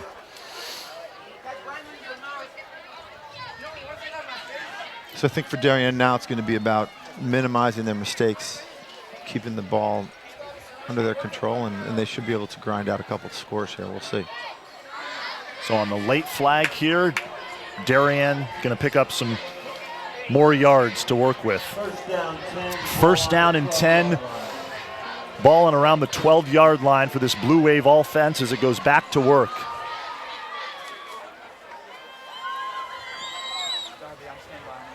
And they give it to Lucas. Yep. And he picks up a couple of yards. Great crowd here tonight here at Stadium Field, as you can see. Nice shot there by Connor Darby. The Darien student section.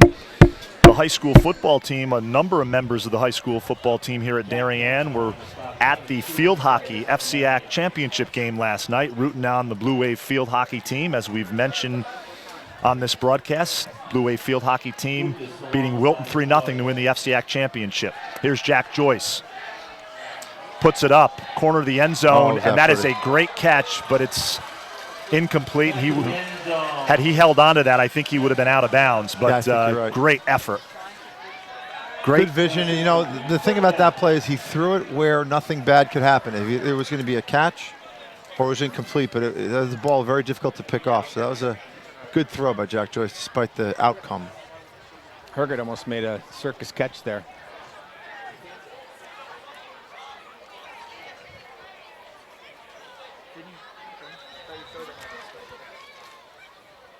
Another multi-sport athlete. The Hergerts also have volleyball in their genes.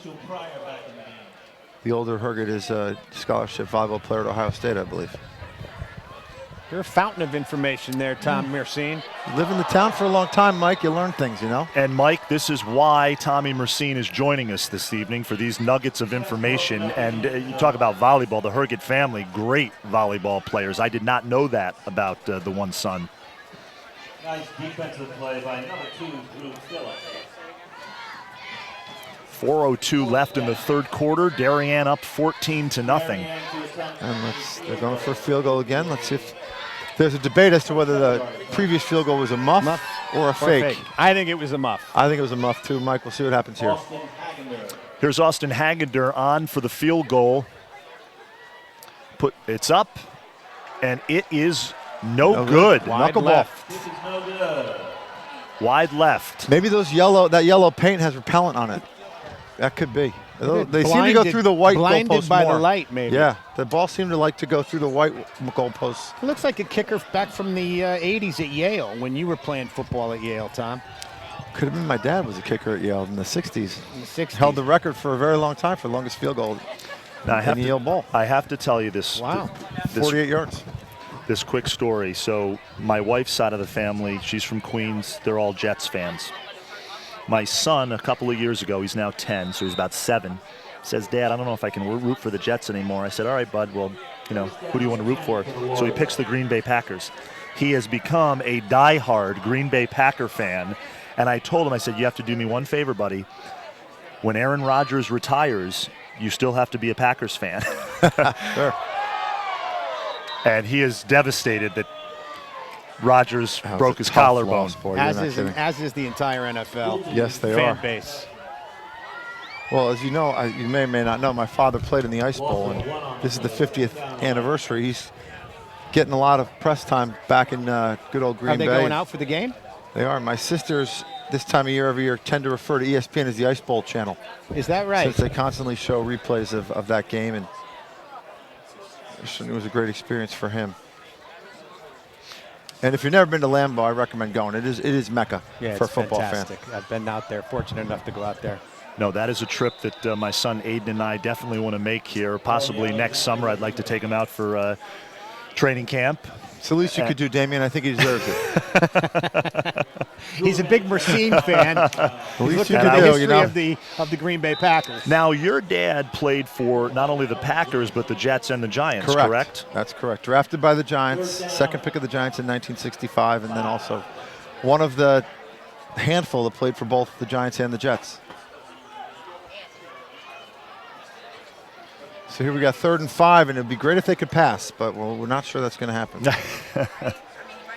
There we go. And they do pass. Great call, and it Tommy. Works. 86. And it works. Number 86, their tight end, or their wide receiver, Who's the Robbie same kid Herman. that closed so fast on that tackle in the 3rd quarter. He's a very good athlete. Tom had said that. They should target him. He's got a height advantage. He's speedy. They don't pass the ball that much, but Herman does have 11 catches, now 12 for 170-plus yards, 1 touchdown. Under 2 minutes left in the 3rd quarter here. Wilton keeps it on the ground. Big surprise there. It's just going to be tough to get a push against this Darien team in the 3rd and 4th quarter. As the game wears on, they're going to have to either run some misdirection or some trick plays or get the ball up in the air to get some points on the board. But official time on the they've field. got to feel pretty good about it being 14-0 with just a minute left in the 3rd quarter. I think Wilton is definitely hanging around, and anything can happen in the 4th. Next week, Darien on the road at Bridgeport Central.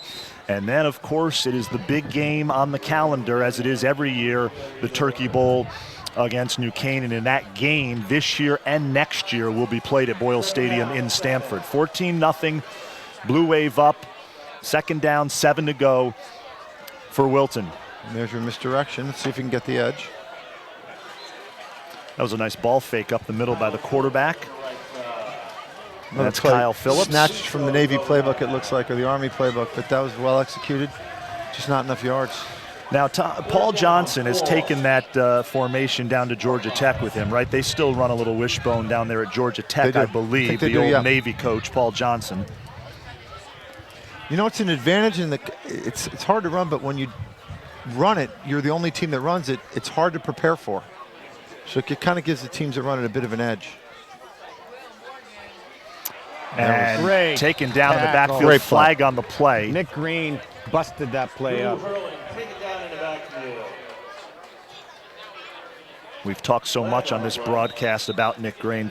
Tremendous two-way player for the Blue Wave.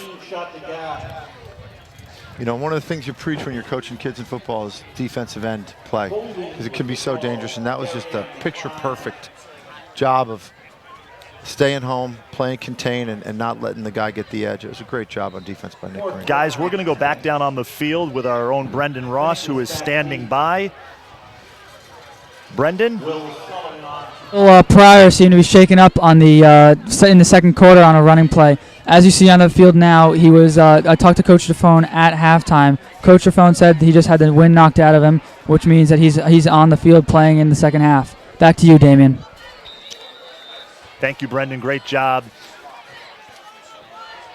11 seconds left in the third quarter. 14-0 Darien as the Blue Wave offense comes back out onto the field. Mike Gagliardi, Tommy Mercine, Damian Andrew joining you, and thanks for joining us here on this DAF Media broadcast. So the Darien offense will go to work at about the 35-yard line, their own 35-yard line, 36-yard line. Let's see if Darien can put together a drive. Here's Joyce.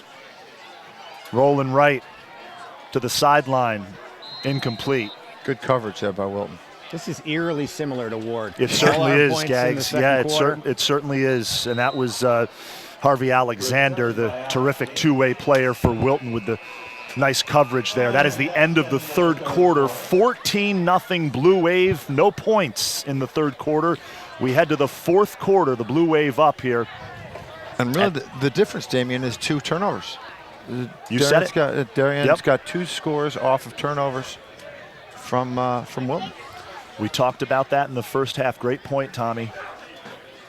I have to admit, we're not playing like the #1 team in the state. No, or a top 70 team in the country. But let me ask you guys this while we have a quick moment. These lights, big effect on the DJFL. Oh, huge. As a guy who still commutes in and out of work 7 hours a day on the train, it's the ability to just get the kids here and practice under the lights and use the field in the fall is so important. It's been a tremendous benefit for the entire town. Just kind of makes you wonder what took so long, but I guess good things are worth waiting for. And as I told Gags off camera a couple weeks ago, Tommy, there are only two schools that have these kind of lights as the pass is complete.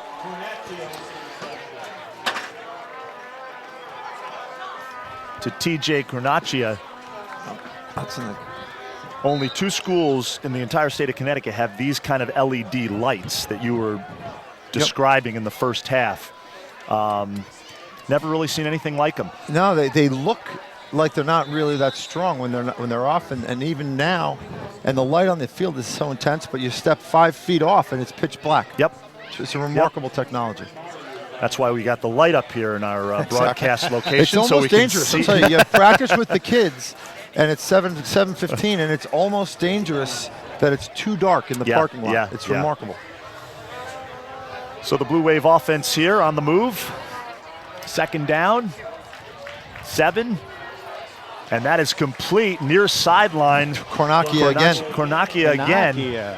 And again, if they're not going to get to Joyce, it's going to be very difficult to stop this offense because if he can sit back there and pick people apart, it's going to be a long fourth quarter for Wilton Warriors. Boy, as we mentioned in the first half, this wide receiving core for Darien just keeps expanding. Yeah, they open up another can of wide receivers. Yeah. You know, Patrick Burke goes down, and there's another 6'2" kid that can run. Yep.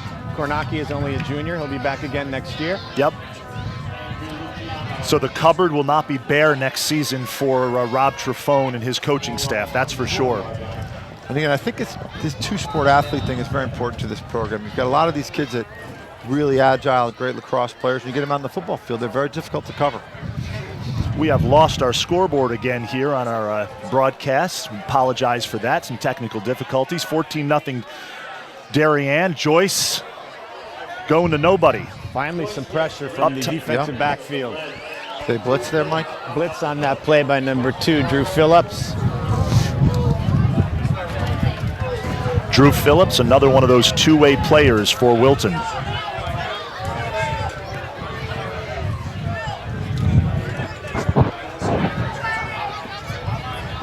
So we're looking at a 3rd and 8, Mike. What do you think? I would do the screen here. You said we got to explore the middle of that field. Third down for Darien. Ball on about the 24-yard line. Here's There it Joyce. is, number 26. The What? jailbreak. There you go, Mike. The play. Great call. Great like call. Tony Romo back here. Calling the plays before they happen. I talk less than Tony Romo. I tell you what, Tony Romo has been well received, though. He has fit right in nicely with Jim Nance. Certainly knows a lot about the game, that's for sure. Talking about a guy the Green Bay Packers could probably use. Yes, Absolutely. absolutely. And now the Houston Texans. Tom Savage is now their quarterback, which is a shame. And how about Belichick going out and getting Garoppolo? Giving him Or up. I'm sorry, giving him up. Cutting him loose. John Lynch, so far, I think he's got the right idea there in San Francisco. You get a guy who is perceived to be possibly a franchise-type quarterback, and then you build around him. And it's amazing because, you know, when I was growing up, Joe Montana and Dwight Clark and all those Super Bowls, and that franchise has really struggled over the last decade plus. Yeah, I think they really miss Eddie DiBartolo. An owner can make a big difference in an NFL team. New speakers, by the way, as we hear Terrific. that music streaming in. Not just the new lights, but the new speakers. And apparently these are directional too. As loud as they are on the field, probably they're not that loud. Is that right? Standing around. Mike, this is your prom song, isn't it? It is. This is Crazy my train. era, baby. Well, so we have a 4th and 1 for Darien. 4th and 1 for Darien here.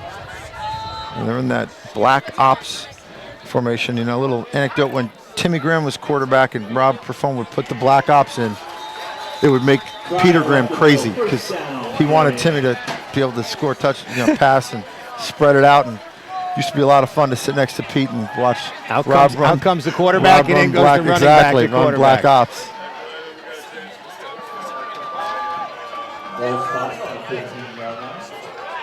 So they got the first and 10 on the 15, it looks like. Yes, sirree. Yeah, they pick up the first down. And they draw them off. Draw them off sides. Offsides, Warriors.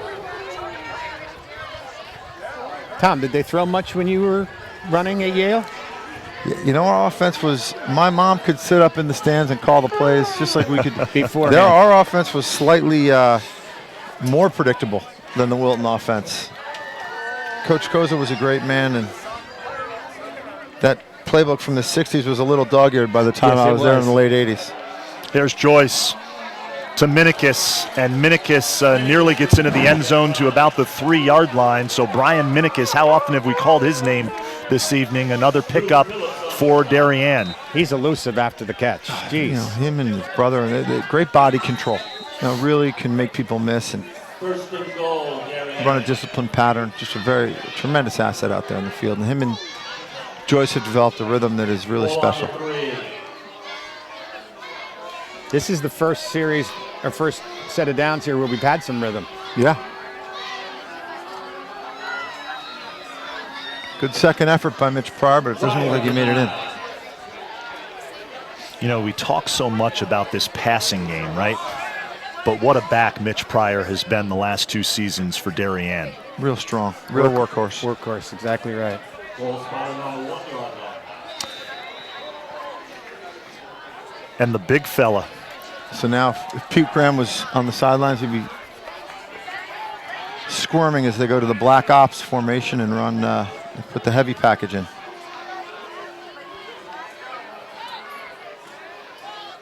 Joyce under center. There's Pryor churning those legs, and that is Yes, a that's touchdown. Good drive, good push there. Great push by the line, and that results in another Darien touchdown. 6 more on the board as they extend their lead. Good solid drive. Yep, a little bit more creative. Give them a little confidence. Yeah.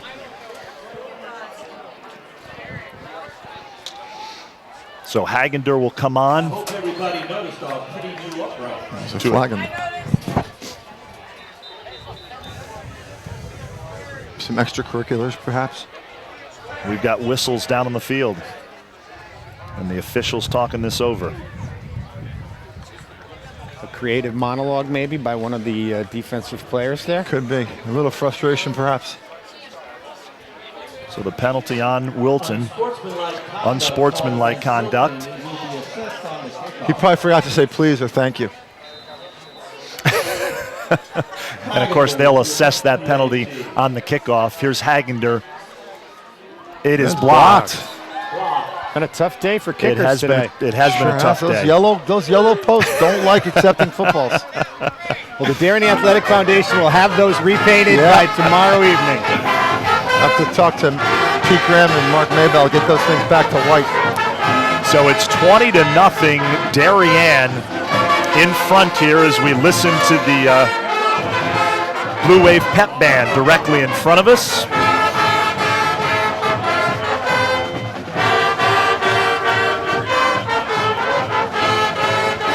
And I think if you're Coach Trifon, you're going to keep your first string in. Yeah, I do. I believe so. I think it's important to get a couple more confidence-building drives, both on offense and defense here.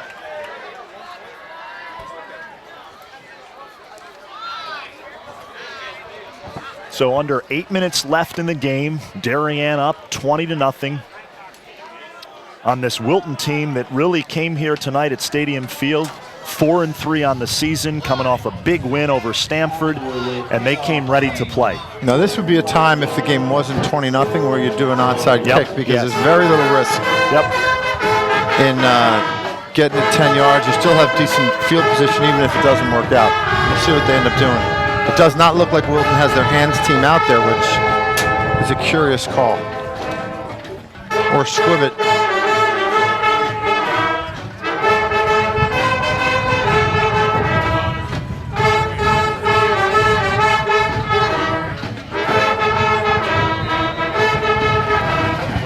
Into the automatic touchback. Yep. I was waiting for the band to wrap it up, and they didn't.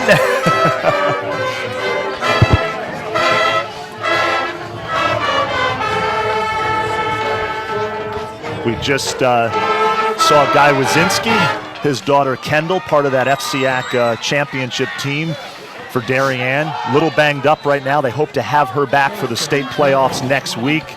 A little bit of a hamstring injury in the semifinals of the FCIAC tournament. Boy, was a true Darien legend, Guy Wazinski. They broke the mold. They broke the mold when they made Mr. Wazinski. Mr. Wazinski. Here's Wilton. And again, keeping it on the ground, Tommy. Surprise, surprise. Tough to get 20 points back 1 yard at a time in the fourth quarter. Gags, I'd be remiss if we didn't give a shout out to the Goose. Of course, just an absolutely great spot. As I told you off camera when we met in Stamford, I went to Penn State, surveyed the scene in State College many times, and it's just a great atmosphere. Reminds me of some of the sports bar restaurants in State College. Just a great atmosphere. The Goose in downtown Darien. And here's the elite meat to eat. That's and right. First down up the middle. Harvey Alexander, the big fullback. You know, he came into this game averaging almost 6 yards a touch. That average will dip a little bit this evening, but. And again, against most teams, they're going to be able to have their way with, getting 4 or 5 yards a carry. It's enough to control the ball and get a first down. But against a team like Darien, it's just not going to work. And they need to have another arrow in their quiver to be competitive.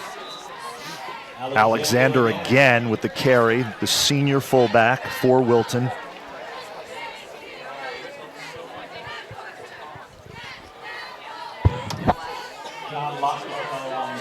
Another big kid, 5'11", 185 pounds. He runs bigger. He runs like a bigger kid. He does. You know, some kids just run heavy. You know, he runs bigger than he is. Charlie Zero just checked out of the game. Let's see if they try to go up the middle in his nose tackle spot. I'll tell you what, he's going to need some Advil after today, that fullback. Well, that Darien defensive line has stepped up its game a little bit here in the second half. They have. And again, I think the fact that Darien can platoon kids is definitely starting to show. Those that 5 from Wilton have been out there the whole game.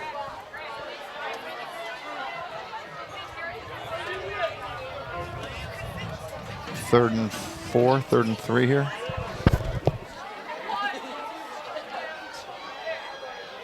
That's good edge play by Darien right there. It was. Very closed good. on that quickly. At least that play wasn't predictable.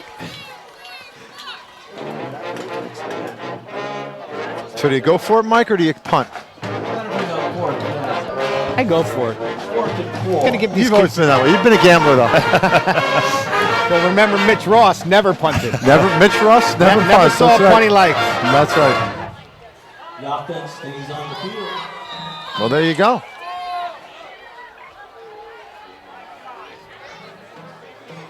And Wilton will go for it here. 4th down. They'll draw him off. Let's see if they try to draw him off.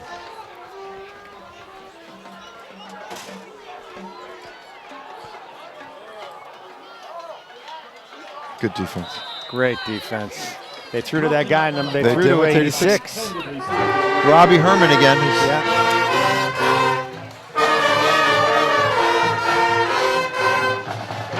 But again, these Darien kids, you know, when you have the offense they have, they know how to run, they know how to play the pass because they do it all day in practice. So the Darien offense back on the field, up comfortably here with 4:31 left in the game, 20-0.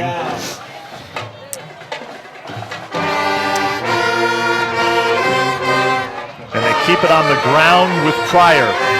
Good leg drive there. Great leg drive, keeps those legs going. You know, we talked about this Wilton, excuse me, Tommy. We talked about this, you talked about some of these Wilton players and how they, in youth football, know some of these Darien players. You know, you talk about the Wilton varsity program through the years. They've had an awful lot of success. Some great coaches have been through that program.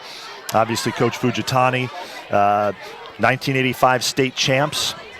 1978 state champs. They won the FCIAC back in 1988. Damien, you asked a question earlier of Tom that how Rob Trufone has managed to do this all these years. One of the things that we didn't mention is I used to coach at the high school for a few years, and watching Rob coach these kids, he makes it fun. And at the end of the day, this is a game. It's supposed to be fun, and football usually is not the most fun game to practice. And that is Mitch Pryor right up the middle, inside the 5-yard line. Big gain on the play. Under 4 minutes left. Heck of a run there. I was going to say before, what Mitch is doing is a nice job of protecting the football. You'll see when he goes through the line, he's really covering the ball up and not letting Wilton get a cheap turnover, which well, he's had a couple of fumbles this season, and so obviously he must be coaching him up.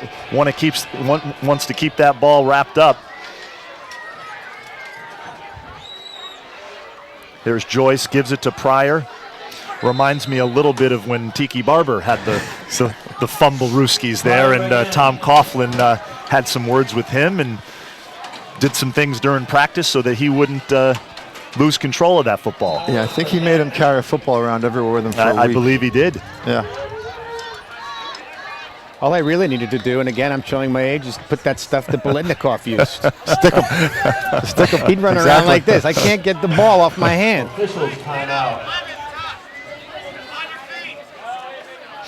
I want to ask you something. I won't talk too much about your Yale days, but I have to ask you this. The Yale Bowl, to play in a facility like that with all the history and everything, what was that like? Well, when you played against Columbia and it was Youth Day and there was 150 people there, it was lonely. It was lonely. It was lonely. But what about when you played against Harvard? When you come out of the tunnel and there's 55, 60,000 people there in a Harvard game, it's a really special experience. It's a once-in-a-lifetime experience. And the tradition up there is just so great. There's a touchdown for Nick Green, I believe. Nick Green and That is Nick Green, touchdown. As the wind whips up here through our broadcast location. Great job by Jackson Leone getting that touchdown for us.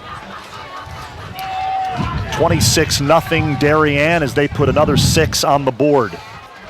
Austin Hagender on to attempt the PA. You know, kind of sounds weird, but this year's the 145th Yale football team. So it really is a tradition that goes way, way back. And Well, Tom, you remember I was a rope guard at the Yes, you Yale were. Bowl for about 7 or 8 years when I was a young man. And that stadium was built before the NFL, so you used to get 70, 80,000 every game. They run special trains up from New York, and it was a much different environment. But they've done a good job of keeping it relevant. Yeah, it is relevant. It's a a lot of beautiful, fun. a beautiful, beautiful place to watch a football game.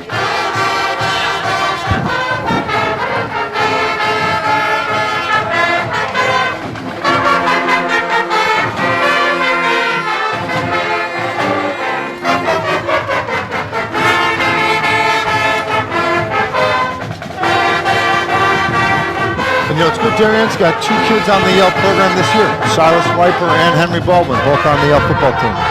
Both great students and great quarterbacks here at Darien, both state champions. Those were the days when I was a rope guard. I'd say to my parents, I'm the rope guard at Yale Bowl today for the Yale game, and they'd say, great. I said, can I get a ride? They said, we have 1 car, either hitchhike or find some money and buy a bus ticket, because you're not getting a ride from us, dude. Yeah, you were Route 34 with your thumb out, hoping for the best. 9 years old, I'm hitchhiking to Yale Bowl. It's a different world. And the band's going to go at it again. You know, They don't seem to realize you're not supposed to play when they're kicking. when they're kicking, right. We've got a number of tubas here right in front of us, but I want to say to both of you gentlemen, it's been an absolute pleasure. With 2:17 left, we still got a little bit more game here, but I thank you both so much for coming on and doing this. The Darien Athletic Foundation started up this venture with live streaming athletic events just this season. We're only 2 months in, and we've done over 25 broadcasts, which has been really great. A lot of student involvement, which has been great. We're going to continue to grow the student base, and it's been a lot of fun for me as someone who's covered the FCIAC for the last 11 years in this area, looking at it from a different vantage point, getting a chance to do some broadcasting again. Well, I can tell, Damien, there's a lot of people in Darien that think you're doing a terrific job. I know Mike and I are 2 of them, and it's great to see you get the kids involved and really build something special. You've done a terrific job. You deserve a lot of credit. It's been a great asset to the town to have you involved. Well, I appreciate that. And, of course, my boss, Bruce Ferguson, on the Darien Athletic Foundation. We saw his son, Bruce, with a big interception in the first half. He has done a tremendous job with all of the technology and bringing this all together. And we've got a great group of students led by Brendan Ross, one of our seniors. But as the son of a coach, my dad was a high school baseball, basketball coach. I was a decent basketball player. I ran the point, loved basketball. That was my sport. I was a punch and Judy hitter in baseball. Pretty tall for a point guard there, Damien. I'll tell well, you what, you must have been pretty nice. I had a late growth spurt. Yeah, you must have been pretty nice in there. You're pretty tall for a point guard. And you know, Bruce Ferguson is a hell of a talented guy. He's a catamaran pilot in his spare time. He's tooling around in the Caribbean. Bruce is a very intrepid sailor. Loves the boats. He's an intrepid sailor and a good man. I can tell you this much, if you do a sailing thing and you announce that, I'm not going to do it. I do not want to do the color for the sailing. Bruce is still lamenting the loss of the Soggy Dollar Bar down in Joost Van Dyke. I can tell you. Gags, I'm hoping to keep you up here this winter and do some basketball with us. That's not going to happen. Sorry. Unless I very much look forward to it, unless you can remote cast from Florida. Hey, the 4th tee at Naples National. Gags, I just thought I'd throw it out there. I'd love to if I were around. About a minute left in this game. Darien up comfortably, 27-0. Our Brendan Ross is down on the field. He's going to have Coach Trafone after this game. We'll hear from him, which is great. You know, I would say the game feels closer than the score would indicate. I would agree with you. You know, Wilton kids did a great job and played a tough game, and you know, just couldn't put those 2 mistakes really took away any chance of momentum they had, and Darien has ground out a win here. You know, and I think Gags, much like that 17-0 win over Fairfield Ward, where you know Darien certainly didn't bring its best. This maybe wasn't one of their best efforts tonight against Wilton, but certainly you can take this back into the locker room and learn from this game against Wilton. You know, I think what's interesting about this game, the differential between this and the Ward game, is the time of possession. We did not have the ball that often with Wilton running the ball 95% of the time. So I think Rob might be happy with the fact that we've scored 28 points. To Darien's credit, they really didn't make any mistakes. They didn't make a lot of mistakes. They just played a tough group of kids, and you know, it was a hard-fought game. Harder fought than the score would indicate. It certainly was, and you know, the games that, you know, they'll play at Central, obviously, and then after that, the games are only going to get tougher here for Darien. That winning streak is going to be put to the test. I mean, obviously, back-to-back state championships. They've won the FCIAC the last 3 years. Of course, didn't play an FCIAC championship game last season, but they've won the FCIAC the last 3 seasons. And Coach Trefone making his way over to our Brendan Ross down on the field. You two don't go anywhere just yet.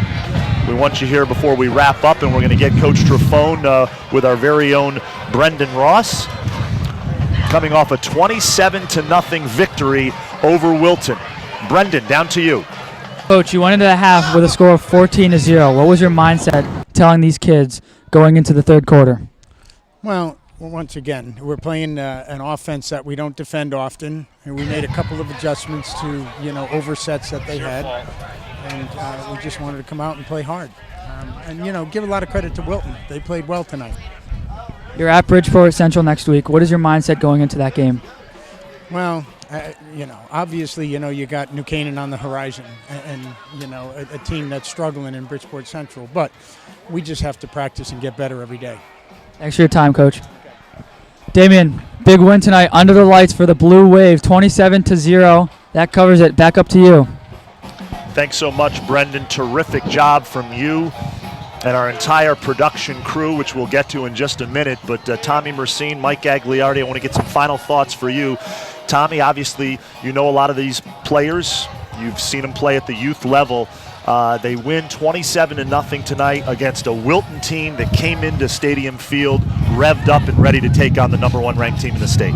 Yeah, I think they'll take more positives than negatives away from this. I think it's a good game. They escaped healthy, which is important. Yep, good point. And you know, they're going to start the full board preparation for go time for the rest of the year. It was a grind. I mean, the whole game was a grind, and that's good for a football team. I mean, just sometimes when we have those wide open games when we're scoring touchdowns every 3 or 4 minutes, you kind of lose sight of what the game's about. And I think the grind tonight was good for the team. Absolutely. And Gags, it was very much a different game than the last game you and I called together in Stanford at Boyle Stadium. Although right now the temperature just dropped a few degrees over the last 45 minutes here. Hopefully the heat works at the Goose.